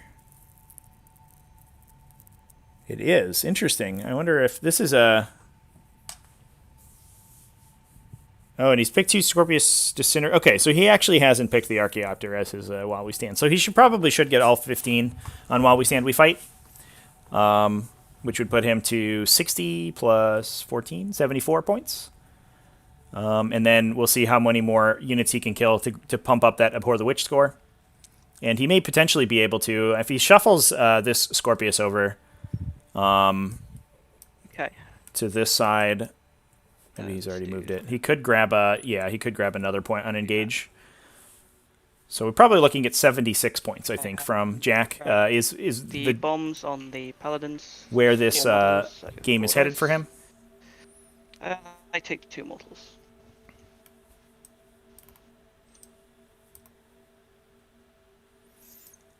And it looks like bombing these Paladins in the center. Pretty brutal. Yep.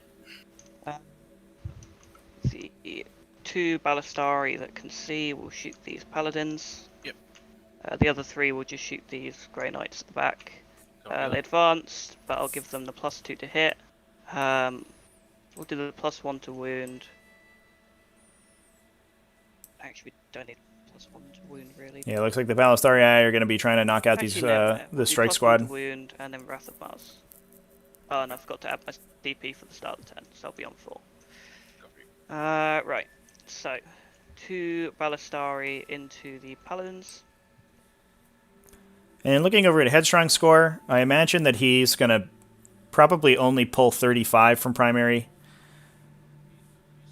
I think there's a non-zero chance he gets pretty close to maxing Bring It Down, especially if he gets a big turn of shooting into these Iron Striders. Each of those is worth 2 points that he destroys. And so he only has to kill a couple of them to get pretty close to maxing that, and he has 2 full rounds to do it. Deploy Scramblers is going to be the question mark. I don't know how far along he is on that. I don't think that he's indicated at all on his score sheet. I do like that he's indicated his While We Stands by putting copies of the models over here. That's very nice of him. Taylor, do I think Abhor the Witch is as oppressive to Psychic armies as Titan Hunter is to Knights? I think it's much more oppressive to Psychic armies. Knights, you do, in order to max it against Knights, you have to kill 3 Titanic units, right? And that's extremely difficult, I think, in over the course of a game. In order to max it against Psychic armies, it's much easier. The downside is that you do have to build your army around it, but I don't think that it's really been appropriately accounted for in the balance of the Psychic phase. So I do think that it probably is a little bit too much. I think it creates an interesting paradigm, but I do think it is a little bit too powerful. I don't think that this... Oh, looks like we do have a Librarian down to 2 here. Probably maybe from a couple bombs or just cheeky shots that we were able to put into them. Could potentially, with some bad dice, we could see that Librarian go down. That would be brutal.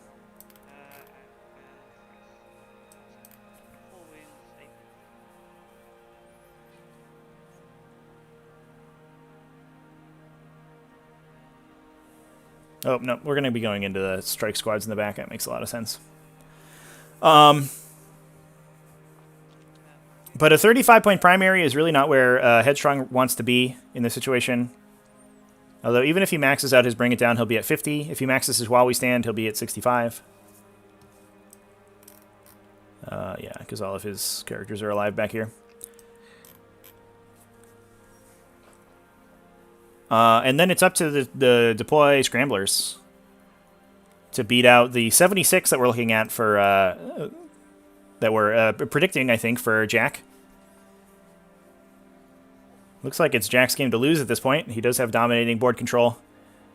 Although there are a lot of paladins. There's a lot of Grey Knights left on the table at this late stage in the game.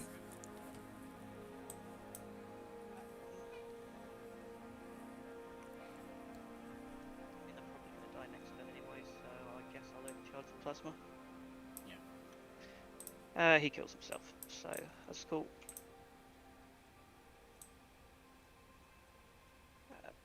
Four other dudes.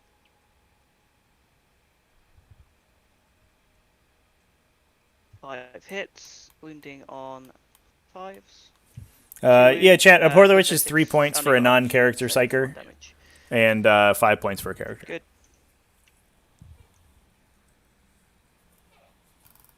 Scorpius number 1 will shoot them. Whereas Titan Hunter, I think it's 10 points for the first Titan, 2 for the second, and 3 for the third. Shots. Yeah. Rolling. Kind of a weird, sort of a bizarre, like selection or a striation of points for Titan Hunters. It's very weird. The other Scorpius will shoot them as well.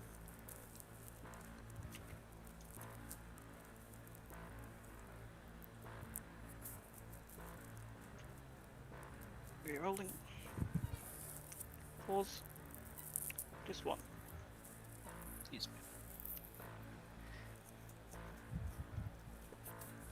Yeah, we did see it taken against and then against your turn. Phil Barfoot yesterday, playing his Lords of Skulls, and the Chaos Soup was able to knock 2 of them out, but wasn't able to get the third one. I just wish I wish it was just a subset of Bring It Down, right? That would be nice. Like if Bring It Down just gave you 5 points for each knight that you killed, I think that would be better.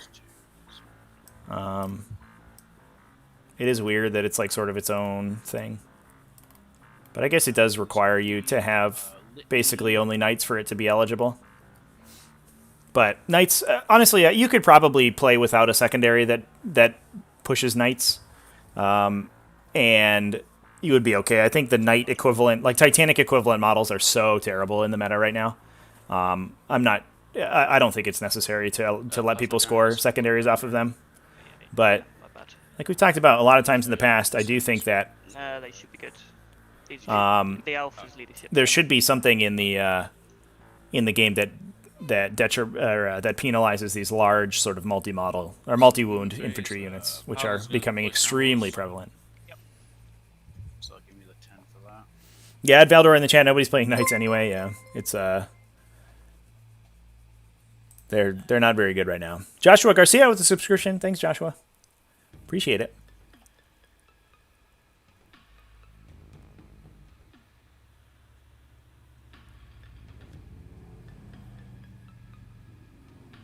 Sorry, let me do AP. Yeah, I think honestly,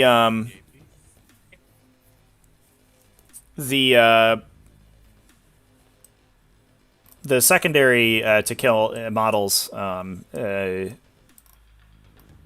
forgetting the name off the top of my head, thin their ranks, I think should count wounds instead of models, probably. Wounds except for monsters and vehicles, maybe. So it hits bikers and swarms and all those things. And then I think that's a pretty reasonable pick, especially against armies that are sort of spamming like big Primaris blobs and stuff like that. You can score 10 points off that pretty easily.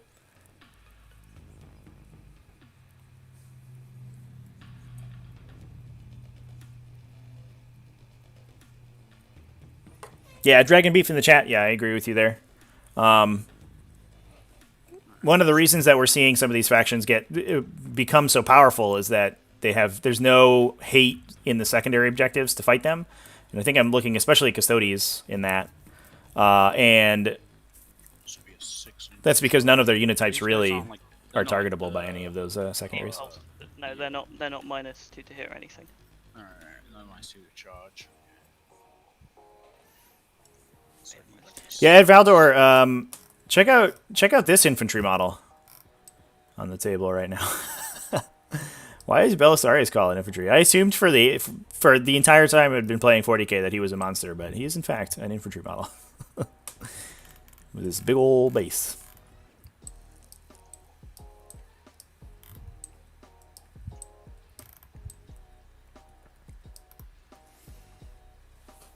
So we are bottom of round 4. Headstrong is in with the 2 objectives for 10 points, and I think he has to set up to get 15 on his last turn, and I'm not sure that he can do it. So I think we may be seeing Jack sneak out this game.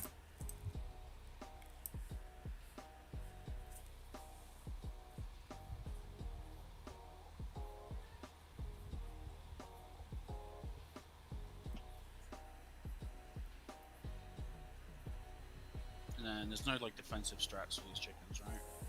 Nope.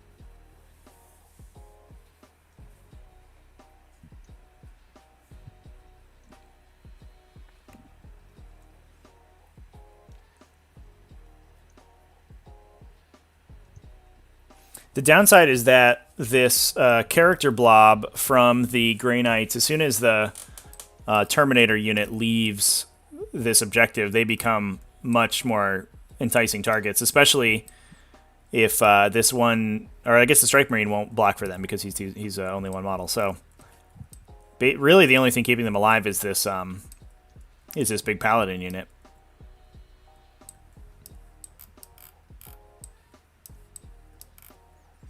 And as soon as they leave, we could see a couple of these disintegrator cannons go into these low wound count characters, and a couple good rolls. They still have to get through a 2+ armor save, which is always tough, but a couple good rolls means that those models could be dead.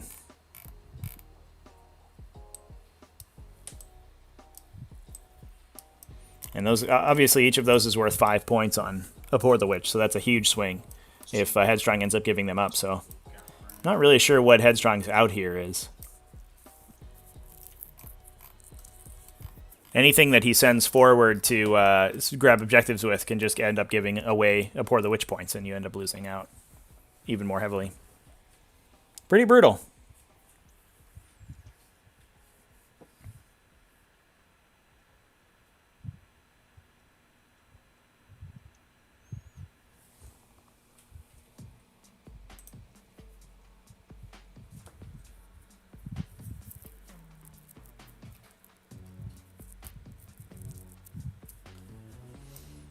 Kind of makes you wonder why the designers felt that Abhor the Witch was necessary in this format. I do like that it requires you to build to allow it to be an option, but the fact that it only affects certain factions is sort of strange.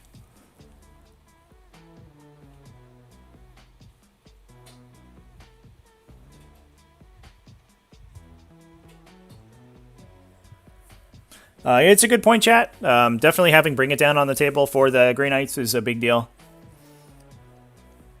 for these vehicle-heavy armies.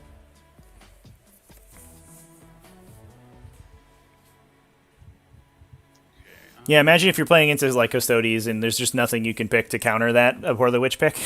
You're just like, okay, I guess you just get it. Good job. Yeah, this is the last game we have scheduled for today, yeah.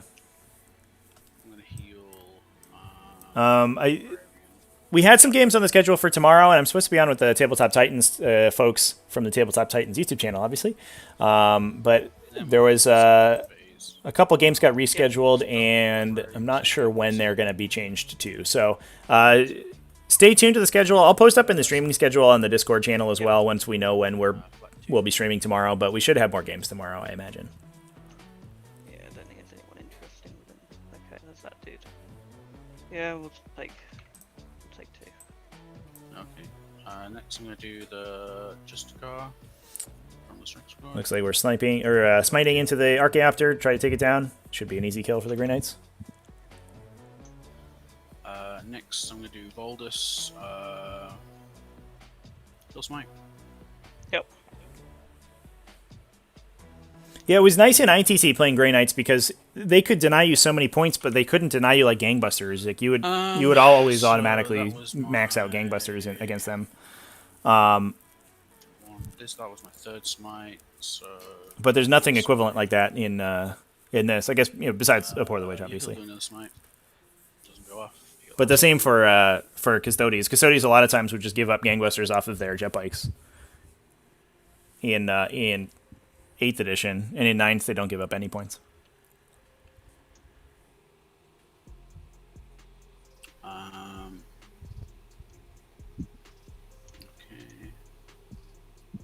Chaplain's going to do Armored Resilience.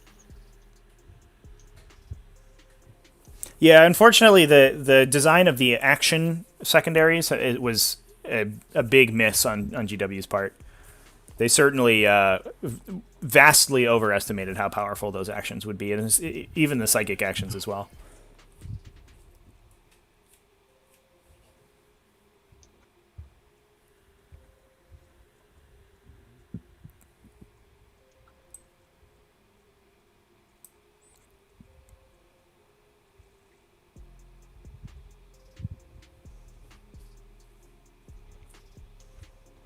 Guess I'll smite the blue squad. I need this will be my 5th smite, so I need a 9. Goes off. That's an 8, right? Yeah, but +1 for Grey Knights. 8, yeah. So it goes off on a 5, 5, Yeah, 6. So yeah, it's basically 1 less than the smite cost. Okay, it's going to be that. Just going to go to the shooting phase. I'm just going to shoot all my characters at the flyer because yeah, so it'd be Voldus, the like. Oh wait, sorry. I'm gonna change this. It's playing down to one wound. He's gonna change the type. Oh no! Do we fail the warp shape too? Do you have a nullifier matrix there? That is annoying. Oh, that's awkward. Okay. And we got to spend a CP to reroll. All right, well there you go. Gross. All right, now I'm gonna show all the characters. Yep. All right, can we do 1 wound to this plane with all these 2+ storm bolters? The librarian, Voldus, 12 shots.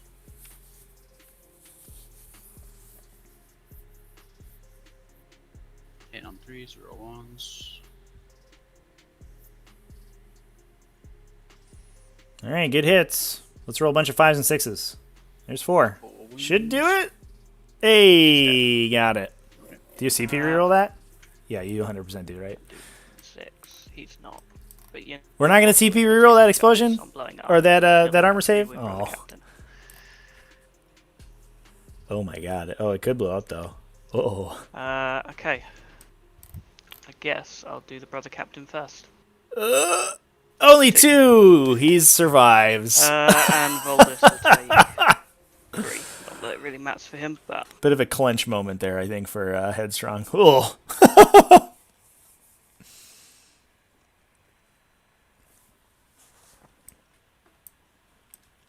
Okay. Shooting. Going to the rest of the paladins. I'm going to just shoot everything into the chickens. about the story. Yeah, cool.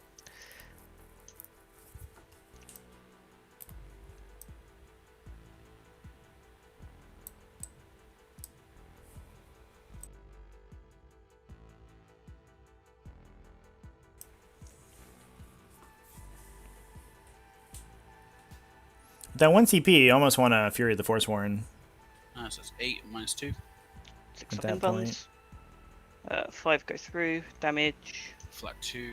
So kills chicken. Cool. It's on the 2 wounds. Yep. Does he blow up? Alright, yeah, of course. Let's have to And roll that. then, does that put us to 9, bring it down? So And then they'll we do should a be probably mortal at into the 13 Steam after Rider. this shot. I think we kill 3. And Or then he'll 2 do a mortal total wound with for his this, friend, and he'll take 4. One of them exploded. Then they got All right, the well, Stormbolters. There you go.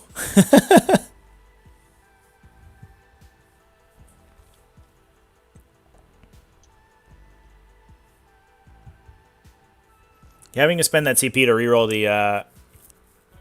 reroll the psychic test to change the tide was pretty brutal there. Could have seen a lot more damage come out of this shot.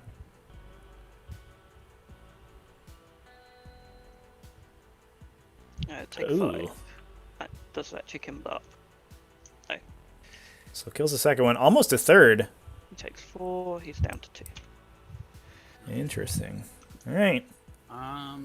So that's these guys 2 are walkers scrambling, dead. So I think, yeah, we go to 13 on Bring It Down. So it should max so that we get my between 10 this turn and last turn. scramblers, and then I got Yep. 3, and then 2. Oh, and we completed a Scramblers. 13. All right. We're getting close. And I don't think that the Admech has enough beef to stop the Grey Knights from scoring at least 10 points.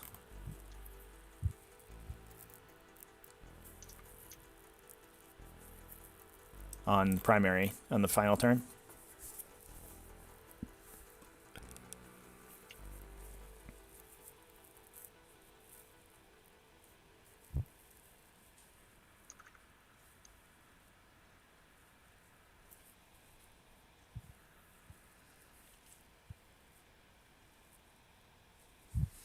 Yeah, this one is going to be relatively close, chat. I do think it's Jack's game to lose, but we'll see how it ends up.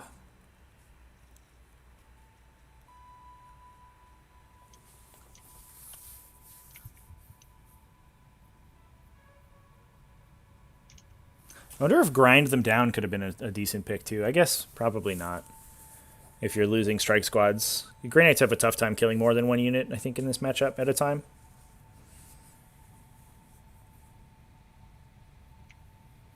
No, so yeah, Jack's While We Stand units are back here. It's Call and these 2 Disintegrators. We could see, I mean, a big play out of Headstrong on the final turn. Give me a moment, I'm just staring at points and scores. We could see a big jump of the Paladin sort of into the center to attack into those guys to try to kill them.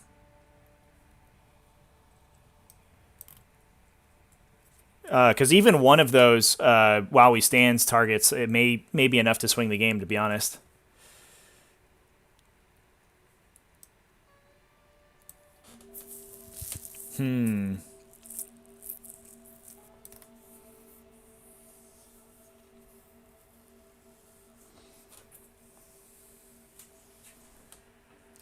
But yeah, it looks like we're going to score up to 10 on Engage at the bottom of 5 here.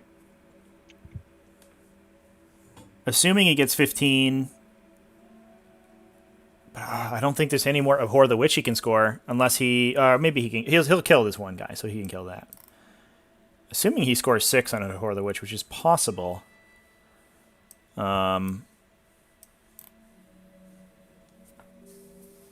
he'll be at 9, 19, yeah, 74.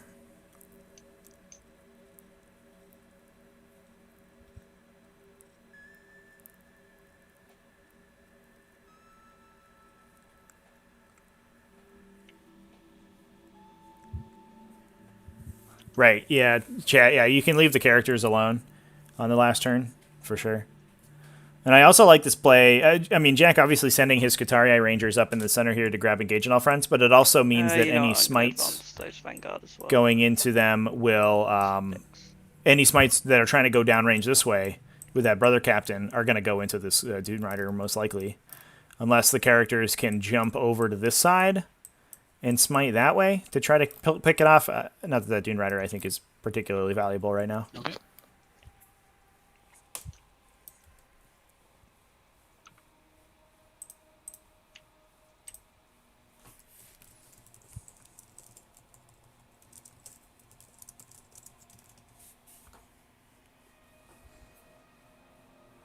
Oh, my canticles for this turn. Looks like we just got the score in from the previous game. Oh boy, Mars, chat. and It's we a got one doozy. for shooting. The Astronomical Tallarn versus Space Wolves matchup ended up with a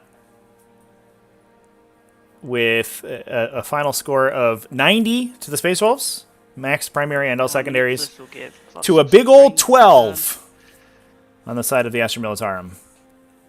Oh boy. Probably didn't even need to do that, Brutal. but we'll take it anyway. Yeah, the biggest oof. Yikes.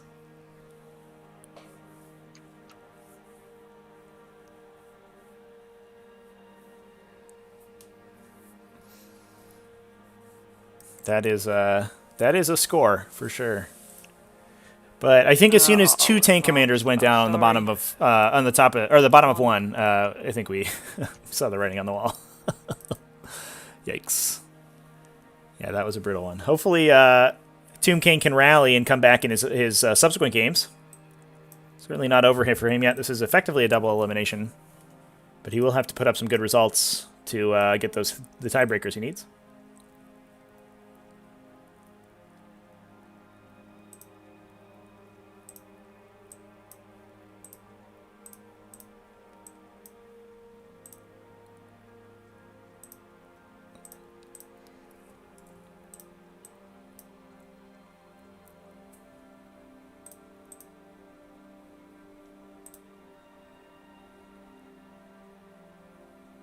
Yeah, that was Jamie's first game. Yep.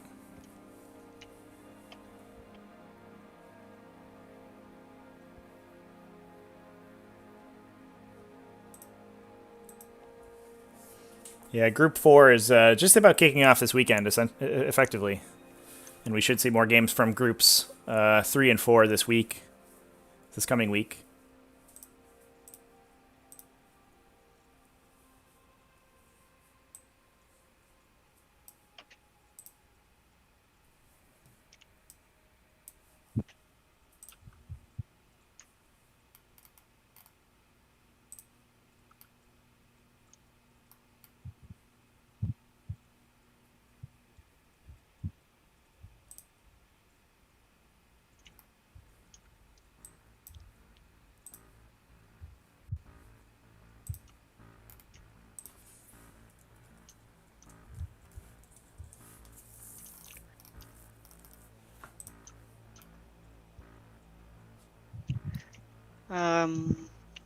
Right.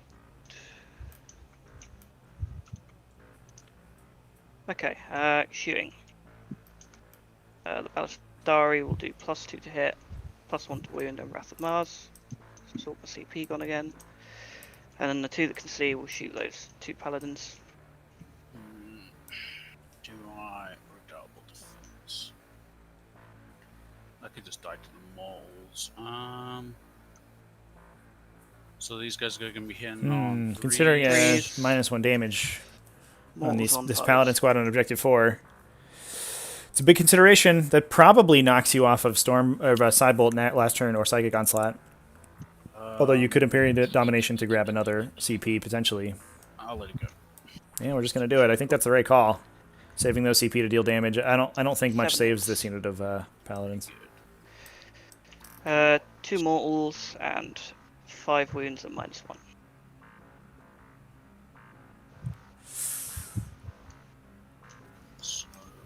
So 4 total. Oh no! Okay. Oh, wait, they only one Actually, I don't think that does it. I don't think yeah, it they does are. So 2 mortals. Yeah, it's fine. Yeah. Okay. Cool. Yeah. It's fine. So the wound going through would kill that wounded model, right? And then the 2 mortals would carry over to the unwounded one and leave him on 1 in that situation. Oh yeah. So yeah, it could be. Yeah, so my guy will be alive on 1. Okay. Because yeah, I can take the damage first, and then. Yeah, assuming the Wrath of Mars deals mortals in addition to normal damage, it applies at the end of the attack step. Yeah. Where did I put that paragraph? It's just lost. I'll just copy the paragraph. All right, well, close thing. Don't pull your The models Vanguard prematurely, will everyone. shoot him.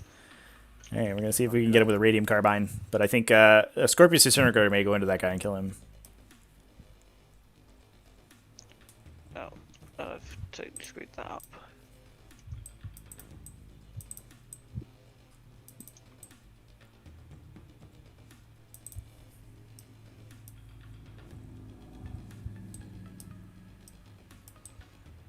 They advanced, Oh, right? no. So, Yeah, -1 to hit. Force. Yeah, Chad, it was FAQ'd And that fives. in One addition the quote in addition to normal damage effects apply after He's good. the attack damage.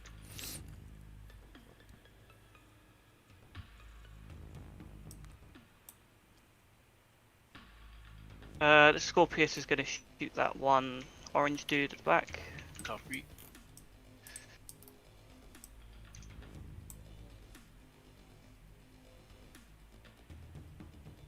He's re-rolling. Cool. Should be an easy pickup for the Admech here to kill this one strike marine to grab that. Because of Mars Canticle. 5 Alright. wounds at -1.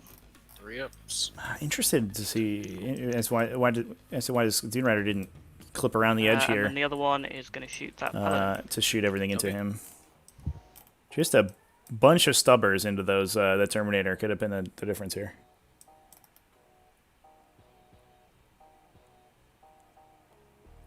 Will hit. 2s. 3 wounds at -2 because we're in half range.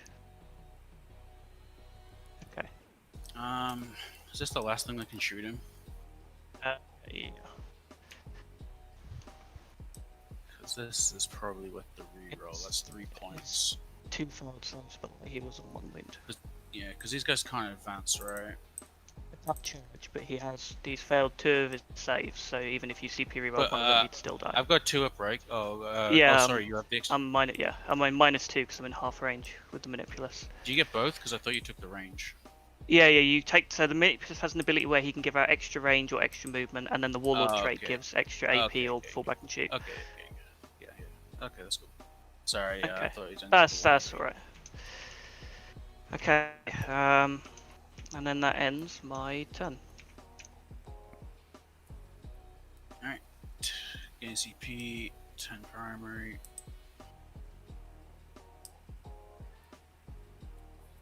It's gonna be a tense last turn. It's going to be very, very close. So what's the score now? I'm on 35 to 45.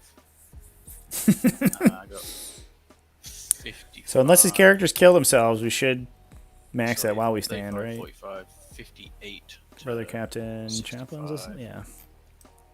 74. I wonder if this apothecary's been healing these characters. I'm not sure that he has. I think you have to go burn down a couple while we stand targets here from the Grey Knight side.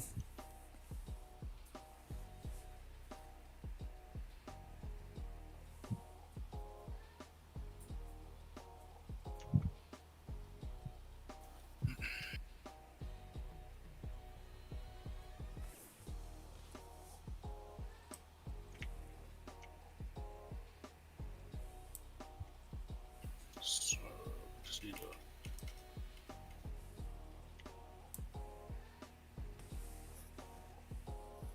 Just roughly. Yeah. They have like a little bit of extra distance. Yeah. Yeah, Valdor, yeah. The apothecaries are really easy to forget for sure.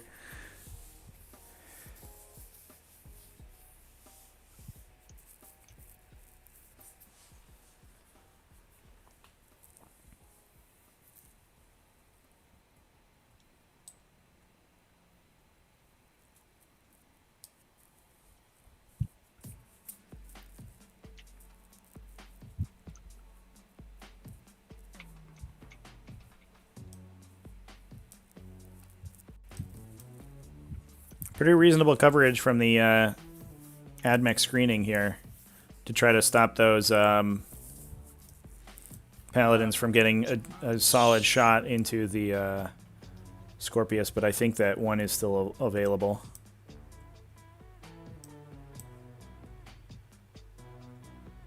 This is a little bit small, though.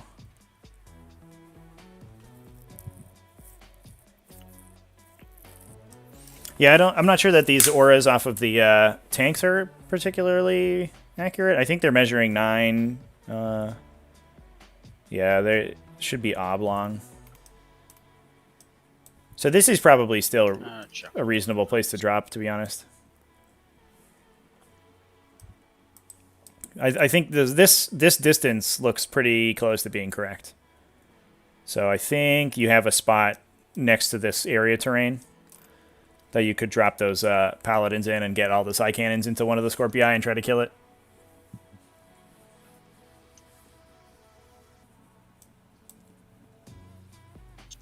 And so if Headstrong stays at 15 while we stand, currently he's at 73. And Jack's current points are 45.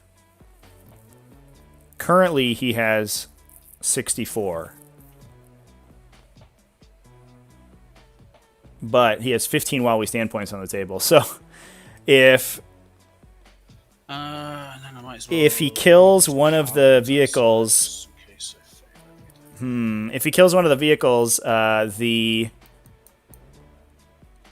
Admech win by 1 still. If he kills one of the while we stand vehicles, I think the only out. Oh no, he will win. Yeah, if he will win if he kills one of the Scorpius, because he's also gonna max out his bring it down. So he'd get 50, 65, 75, and Skauki would get 45 plus 10 is 55 plus 19, 74. He'd been by 1. Oh my god, this is so tense, chat. We gotta kill one of those while we stand vehicles.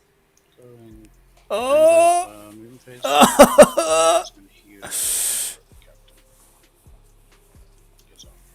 And my litany, I'm going to do brutal. Hopefully he's done the math in his head and he knows what he has to do. It would be heartbreaking to see right here if he just does something different. It doesn't matter. So first power I'm going to do is gain a CP from my library.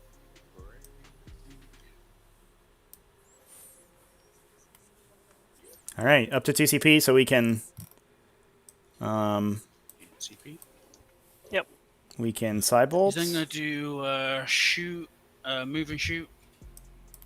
Goes off. He will do that on to Voldus. Ooh, oh, I like this. We're going to try to kill this Vanguard squad to get a better deep strike. This is a good play from Headstrong. Good Grey Knight play here. Good sequencing. Kills 2 of the Vanguards, so that means a smite. A couple smites could take that unit out, and that opens up this whole area here for the Paladins to gate into. This is so exciting, chat. So that's him done. Next, I'm gonna do.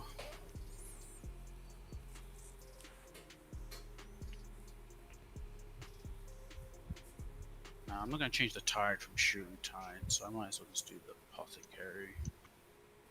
Because I was in the shooting tide, right?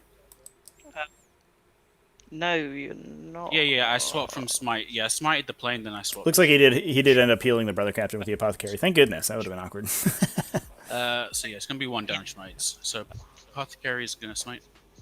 Kills 1 vanguard.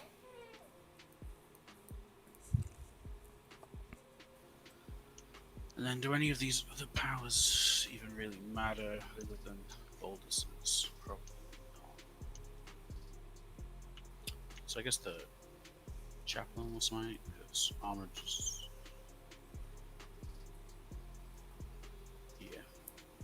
Yeah, defensive powers don't matter at this point. Flubs it.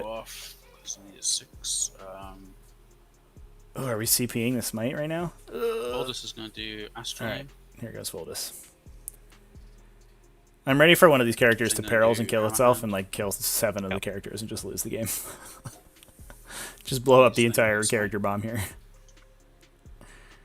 Oh no! Oh no! Oh, Voldus. Oh, Voldus, no! What a time he's picked. I'm spending the 1. Yeah, we're gonna reroll. Oh, it goes off! Oh no! That was so scary! Yeah. I wanted that CP for a charge though. Voldus! Yeah, it really is probably going to come down to whether you make that. That could have been so bad too, because because Voldus was on 3, so he could have killed himself with the perils, then blown up Now and the killed the gate- brother captain. Now the gate could fail, which would be just absolute kick in the dick. So Yeah. Oh my gosh. I don't know what it is, how I manage to always seem to have these close games that are going to end within like 5 points of each other. So I guess so I already have Hammer Hand, which is like the only real spell I needed. So I guess I'm just gonna gate. I'm gonna gate from the Paladins just because I don't want the captain to perils and kill himself. Yeah, makes sense. So- All Okay, right. it goes off. Game goes Okay. off. It's interesting still. It's on. Bit of a heart attack. Yeah, position we over know here. they're 9 away from whoever they want to be 9 away from. That's fine. Yeah. They're all in range of whoever they want to be in range of. So All right, I don't everyone. think any of these dudes push you far enough out that you Yeah. have to have a longer charge on the middle disintegrator. Yeah. You've got a gap here in the middle where you can have Yeah. a 9-inch charge. Yeah, we can just say it's not. Like I could That's fiddle all right. around. I know. for, like, I know it's a 9. Like unless you charge the other 2 dudes, calling the other. He is in shooty shooty tide, yeah. That's fine. I'm probably just gonna shoot this back one. killing the other vehicles doesn't matter. For my addition, you only needed to kill 1 anyway for me to lose. So Yeah, like maybe I Jack's was wrong. saying here, Hang on, I'll just sit here and math it out. he needs to kill one of the Pretty while we maxed out stand as we well, fight 'cause, targets to win the if game I need by to 1. split my shooting at all.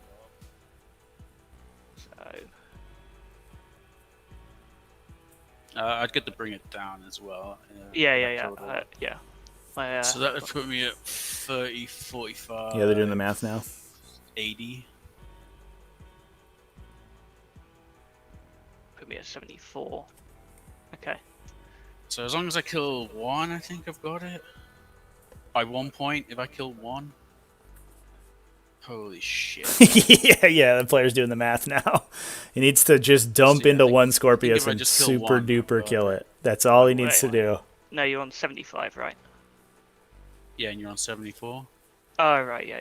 Yeah, Well, he so have also, it by I mean, 1 point as he's long also as I about kill to shoot it with his 1 entire second. paladin unit with the Oh, shit. 4 psi cannons in it. Yeah, right? nothing like leaving it to not much. Yeah. So non-zero So I chance guess he I'm could shooting just this kill it back with the. disintegrator. I wonder if he Is there could any other have. powers I want to do? No. Literally nothing else. No other I guess it powers probably matter. couldn't have gotten anyone to stand next to Voldus. So I'm just gonna shoot everything into the back disintegrator, and I. Whoa, why are we shooting the back one? Oh, no reroll on the charge? What is happening? Instead of saving it for the charge. Why not shoot the front one? I think you're probably quite likely to kill them in shooting here, to be honest. Why not shoot the front one? I'm praying. I don't fancy my chances versus sisters. Because I'm not even sure that they kill the I was Scorpius gonna in say, I melee. mean, if I lose here, if you could go ahead What's and win that happening? matchup, that'd be Yeah. great. But, That's it. Everyone's either hoping I lose to them yeah, or it's going 3-0. either I either need to beat you here or you need to beat everyone. Yeah. So this is the Psycans. Yep. Ooh, Okay. that was bad. Okay, That was it's not -2. great. 5 ups. Ooh. Oh. Not a good start. All right, well, there you Down to go. 4. That was the back disintegrator, wasn't it? Yeah. Why are we shooting the back one? Why? He doesn't need to kill it. I'm so flabbergasted by this play.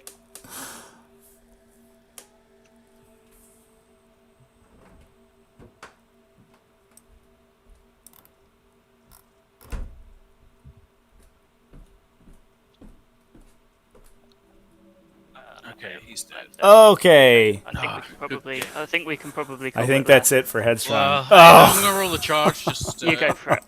Well, I mean, I feel bad now. Like if I take That's the extra alright. 5 points That's off alright. No, you do it out of fairness. It's what you need to do. I'll just roll the charge. No, all right, the Okay. charge fails. Why were we shooting that back nothing like disintegrator? close encounters. So that could have gone so wrong. Oh, but I think that will be Headstrong pulling it What out does that make the for score a overall? big 2-0 What'd you say it was? Like into 75 Jack. to I think that may knock 74? Jack out Yeah, that's about as close as it can get, isn't it? for contention, 1 unless point Headstrong difference, 3-0s You know what lost me that game? his pod. There was one this group. turn I didn't get engaged on all fronts again because I forgot about it. Oh, that's brutal. To be honest, it's the third game in a row I've done it. I deserve it by now. So Yeah, well, you'd learn more from the Yeah. losses. So. exactly. Don't worry, I'll do you a solid and beat Yeah, Sisters. just beat Sisters for me, and we've got no problem here.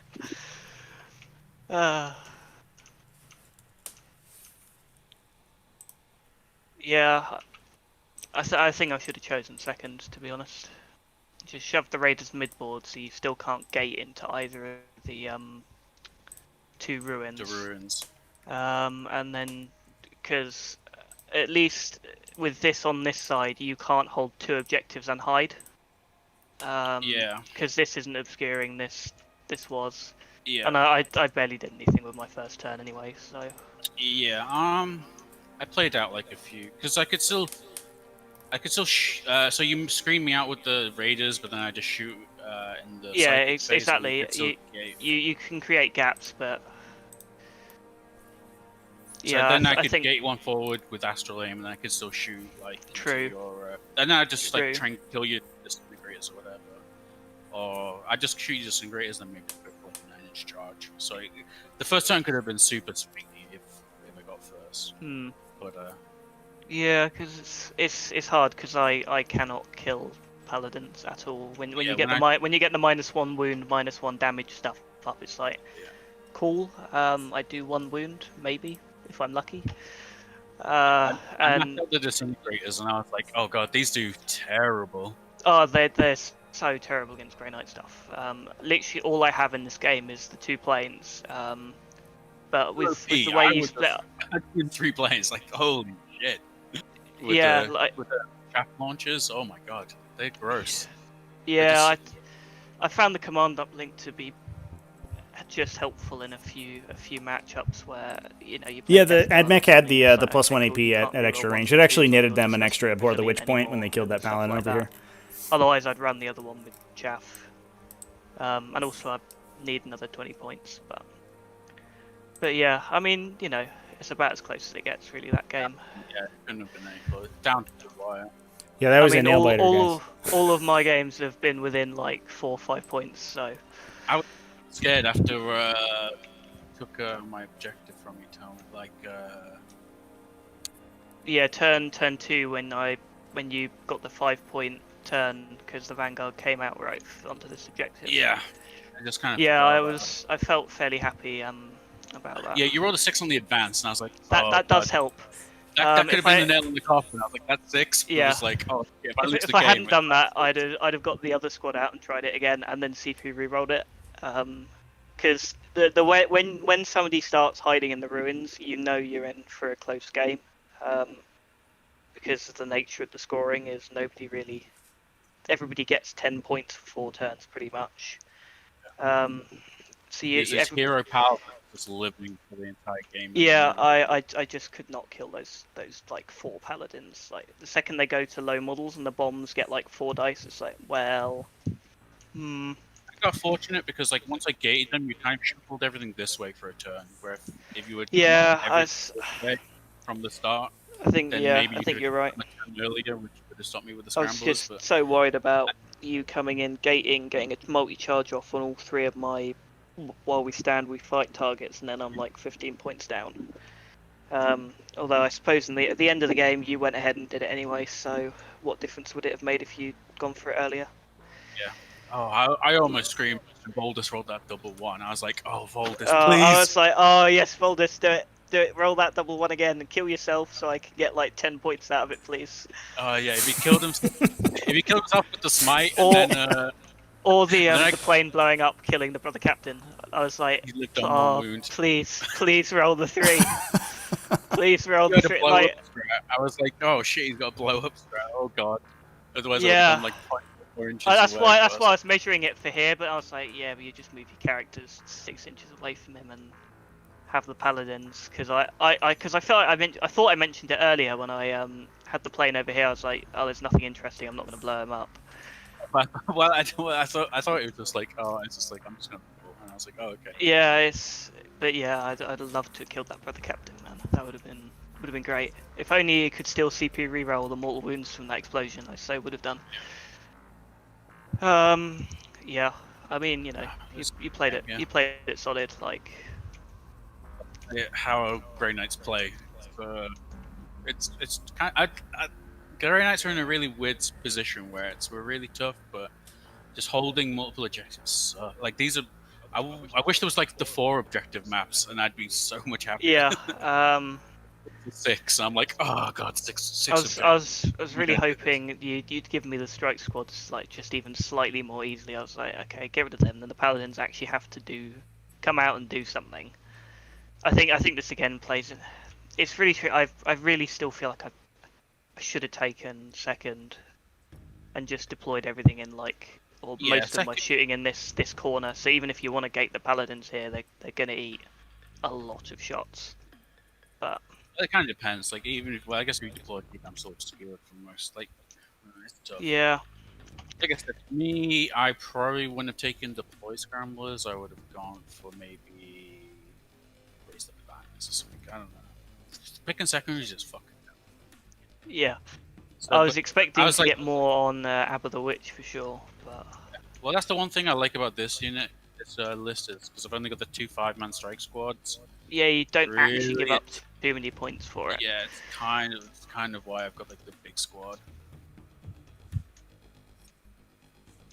But yeah, I mean, I've been playing around with a couple lists. I sort of just went with this because it's like, okay, well, 9th edition. Yeah, we'll it's solid. stick with we'll stick with something we know. But it does feel like I'm still trying to play 8th edition with it. Yeah. In a lot of ways. I'm not a big fan of the stalkers. I'd probably drop the stalkers. No, they're going. Honestly, they have been the most disappointing unit. This is the first time I tried them. I was like, admittedly, I looked at who was in my group and went, okay, well, one normally plays Deathwatch, one normally plays Sisters, and one normally plays Grey Knights. None of those like Mortals. I'll take a unit that does lots of Mortals. And in this entire tournament, they have done 0 Mortals. So it's a lot of Dagger, but yeah, Armored yeah. Resilience just goes pretty well. Yeah, no, I think the one thing I'd swap is just straight up swap them for Electro Priest instead. Or just something like that of that nature. Yeah. Or maybe even just more shooting. But I mean, this game shows that it doesn't matter how much shooting you have because you're just going to hide from it. Pretty much, yeah. Like, does Trevor have any questions? Yeah, the chat was asking Matt specifically about the other captain in your list and how he was doing in this particular Grey Knight build. So now that spam smites aren't as big, it's still good to have the 12s, just so those like 4 to 5 smites you can get off can reach the stuff you want. So I still think he's kind of mandatory. The Chaplain actually paid off pretty big this game. That extra AP negative at the end was huge. Yeah. Like, the few times the AP goes off, it's like amazing. So he could be a librarian, but he's like, the Chaplain's the only one I'd probably change. Brother Captain, I still think is mandatory. Yeah, especially since you want to play those characters so defensively that the turns that you can get the big smites off, you don't want to lose it. Yeah. And for sure, as soon as I took a Brother Captain out of my list, like you immediately notice the difference. Like you're just doing so much less confirmed damage with those smites. Yeah, and especially when boulders can do like 3 smites, so just like them in the back. Yeah. Shooting out 24-inch range smites is good. But yeah, Brother Captain I still take, and he's a good while we stand we fight target because he's 6 wounds, 4 up, 3 up in combat with the stave. So yeah, for sure. He's tough.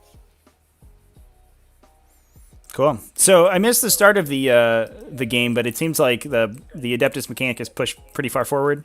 Over the first 2 rounds. It wasn't particularly. It was very similar to my game with Denise, where I moved up, I shot some disintegrators, and just was like, okay, cool, that's my turn. Your turn. Yeah. He basically pushed his raiders up onto objective 4, and then I used the psychic phase. So I deployed my paladins behind this L and this L at the start. Mm-hmm. And then I used the psychic phase with astral aim to shoot the raiders off objective 4, and then I gated this unit straight into the middle because I basically thought I wouldn't be able to re-gate this territory very easily because he would just move the things up again, and I would never get onto like a middle objective otherwise. Yep. So then I brought the white squad in the following turn, but yeah, I basically got a 5-point turn because this hero Vanguard squad made like 600 rounds out of Yeah, through the terrain. I was just like, transport through the terrain, straight onto the objective. Was like, cool, they've done their So, job. Easy yeah, game. So yeah, Worth that was 50 amazing. points. But yeah, so I just had this one hero paladin squad live on this middle elf. Yeah, man, for they 4 they turns. refuse to die. So All when game. they were down to like 3 models, I did the deploy scramblers on them, and I did deploy scramblers on the white squad turn 2, and then I dropped a unit back here to get me on turn 3. So Very nice. Do you like the deploy scramblers pick over teleport homers? against this, so I took teleport homers against the more aggressive list because his backfield would not be able to shoot me off it to Right. get in, like, because you have to wait till your next command phase where deploy scramblers is till the end of the turn. Yep. So it's like I could drop 5 man and then just score it basically that turn. But against Deneath, it was he had like 4 havocs on the back after I killed that first unit. So even if they double shoot, they can kill a 9-man squad. So that's why I was more comfortable in that matchup. So, Yeah, for sure. and I was just like, I couldn't take any border controlling of secondaries with this list. Into this matchup anyway, because just too many tanks and just trying to get in positions too tough when I need to screen my characters. So deploy scrambler seemed like the one I could guarantee get 10. Yep. And I'm not sure what else I'd take, but nothing else seemed good. Yeah, that third secondary is the hardest pick for sure. It's all you always got to kind of make a compromise there. All right, well that seems like a pretty tight game.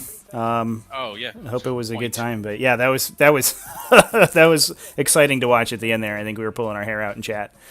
So Yeah. So the reason I shot the back one is because I had to use both my librarian powers, so I gained the CP, and then his other one is I either shoot and move or full rerolls, but you can't do both without spending a CP. But because Voldus failed his power, I had to spend the CP there, so I couldn't get the full reroll. So I thought I'd shoot the back one. If it doesn't die, then I have to charge the front one. But I had hammer hands, so I was confident. I was gonna say, I mean, it's if you make the charge, it's like, okay, cool. It's I'll a moot pick up. point. So this thing's got 2 He's- wounds yeah. and not. So Yeah, he's just dead. I don't think he survives against like 10 paladins. yeah, it's like 40 attacks. Like the combat was, but maybe I should have shot the front one to be double save. Yeah. I mean, I did math out and I needed to kill one. Maybe I was just like greedy. So yeah, if I had lost, Yeah. if I had lost, but I didn't have. Yeah, a I was getting reroll for the worried. charge. I didn't have a reroll for the charge, so it's just like it is. what it Yeah, is. you probably are only going to get the shooting. Yeah, but if that guy had lived on 1 and then you make the charge, the guy in the back had lived on 1 and then you make the charge, Yeah, it's well, like, if they I got both my live face, on yeah. one, then it feels terrible. right, So, yeah. so then that mistake. But then I did learn from it. But yeah. Cool. Well, thanks, guys. That was an exciting finish of the game, and I'm glad we caught it. All right, cool. Yeah. No, you gonna be getting my one tomorrow against Asher C? That one's, I think that's pretty late in the evening for me, so I'm not sure that I'm going to be okay. jumping onto that one, unfortunately. Okay. Well, the rest of my group now hoping to be Asher C now. Yeah. Yeah, we all for sure. need you to do it now, Matt. How do you match out on the points? Because Denise has actually scored kind of high, so I think I've had fairly decent scores in all 3 of my games, seeing as they've all been within like 5 points of Yeah, I think Denise is between me and my opponent. might be beating you by like 6. Yeah. He's at looks like 215 right now. I mean, let's be honest here. If anybody deserves to beat me, it's Denise. I mean, he gave up his win for me, so he deserves it, man. yeah. So I need to be Asher C now for the hope of the possessed group, best possessed list. But that's probably my worst matchup in the group anyway. Sisters. Yeah, I feel for like sure. it could go very similar to the Denise game though. Like if Ashley, if she puts like all her stuff every pennier into one paladin squad and they kind of bounce, then maybe I've got a chance. Because she hasn't really got anything else to deal with the paladins once the Repenia die. Yeah, so Yeah. if you don't give any line of sight, right? Yeah, To the exorcist, that's weird. but I mean, you don't have to. So, yeah, that's gonna be a cagey game for sure. But she'll take a boar against me. Oh, I hate boar. Yeah, we had a Like, big it's discussion like- in the chat about it, Horlowitz, for sure. It's like big game, but it's like so much more punishing. It's Yeah. like, it's I 5 mean, minutes straight. I would say I feel bad, but I don't because I have the same problem. It's like, oh, cool. We'll take bring it down. Okay, there's Yeah. your 15 points. Well done. But at least, yeah, like I said, I mean, that's like the main reason I have the 2 5-man strikes. So it's 6 points, and then everything else you have to at least work for. Yeah. Yeah, definitely. Jack, Chad had a question about potentially swapping Engage on All Fronts for Raise the Banners. Do you have any thoughts there? After my truly horrific experiences with Raise the Banners against Ash, I've vowed not to pick it with this list. It would have worked this game, but the problem is the second I start raising banners, he'll go, okay, I'm going to bring some dudes in within 3. Yeah. I'm going to kill your dudes next to me, and break then it, okay, yeah. cool. No, Yeah. no flag for you. Yeah, and you can Yeah, only And then I've got to go ahead. send someone back to get it. And I've only got like 6 infantry units to begin with, and I need my infantry units to be doing stuff, Yeah. mainly stopping him from getting the middle objectives. And Call and the Manipulus really do not want to give up their auras. Like, they're normally quite important for actually doing damage. I mean, I try to think. I probably could have got away with it this game because of the way Matt ended up playing it, but I didn't feel confident that if I picked it, he wouldn't just come in and stop me scoring it. Yeah, makes sense. Makes sense to me, especially since you don't have great options to score it in the middle either. So you're basically going to be capped at 10 points, even if you keep just the 2 banners in your deployment zone. Yeah. I mean, engages would be alright if I ever remembered that I actually picked engaged and remembered to score it properly. Yeah. I feel like that's part of my problem, really, not so much which secondary I'm picking, it's more just not being an idiot. But, For sure. you know. That is a big part of it. That's a key to many strategies. Yeah, for sure. Cool. My only question would be, like, why did you not take both the flyers with chaff launchers? Is it just points, or...? One is points. 2 is the command uplink is really handy in a couple of matchups. Like, I guess, you know, you turn off things like Magifiers. If you can get within 6 of them, the Death Guard, reroll 1s and 2. It's more just me copy and pasting an old list, basically, rather than fully recreating a new one, just moving it into sort of 8th edition with... into 9th edition with a couple of changes. I do think chaff may be the way to go. But yeah, like I say, it's just nice to have it sometimes. Yeah, well, maybe if you had 3, 2 chaff and 1, because then Yeah. 2 chaff guys can score, engage, and then against Space Marines, I guess, then yeah, turn the Chapter Master off is good. Yeah, well, that doesn't matter because they'll just move out of the range. It's turning off defensive auras and things. Because anything that hard caps my ability to kill stuff, it really limits me, seeing as that's pretty much all I do. My game plan is to kill you. Yeah, or maybe some priests on the list would be good because No, priest for sure. Skystalker's coming out, 10 priests going in, because they're pretty much the same points cost. So. Yeah, you got nothing to like dig people out. Like yeah, well, it it would have saved me in the game against Ash, because the issue I had in that game was resurrecting characters that came back at the end of the phase. Because I kill things in one phase, they come back, they're then there for a whole other turn to do whatever. If I had Electro Priests, you know, they just get out, camp next to the characters that I'm about to kill them, and then just charge them once they've died once, and then finish them off again. Yeah, luckily I can kill Celestine in all 3 phases, hopefully. So. Yeah, that does help for sure. But Nothing still, like... I still think it's a bad matchup because she'll take the deny on a d6 plus 3 and. Yeah, I mean, what can you do at that point? It's like, okay, we'll cool. see. We'll see how it goes. I'm gonna try my best because I want to go through as well. Yeah, we 60 possessed is an awesome list. So. Yeah, for sure, man. It's quite something to see. Alrighty then. Right. I'm gonna jump off. Awesome. Thanks, guys. Have a good one. No worries. Cool. You too.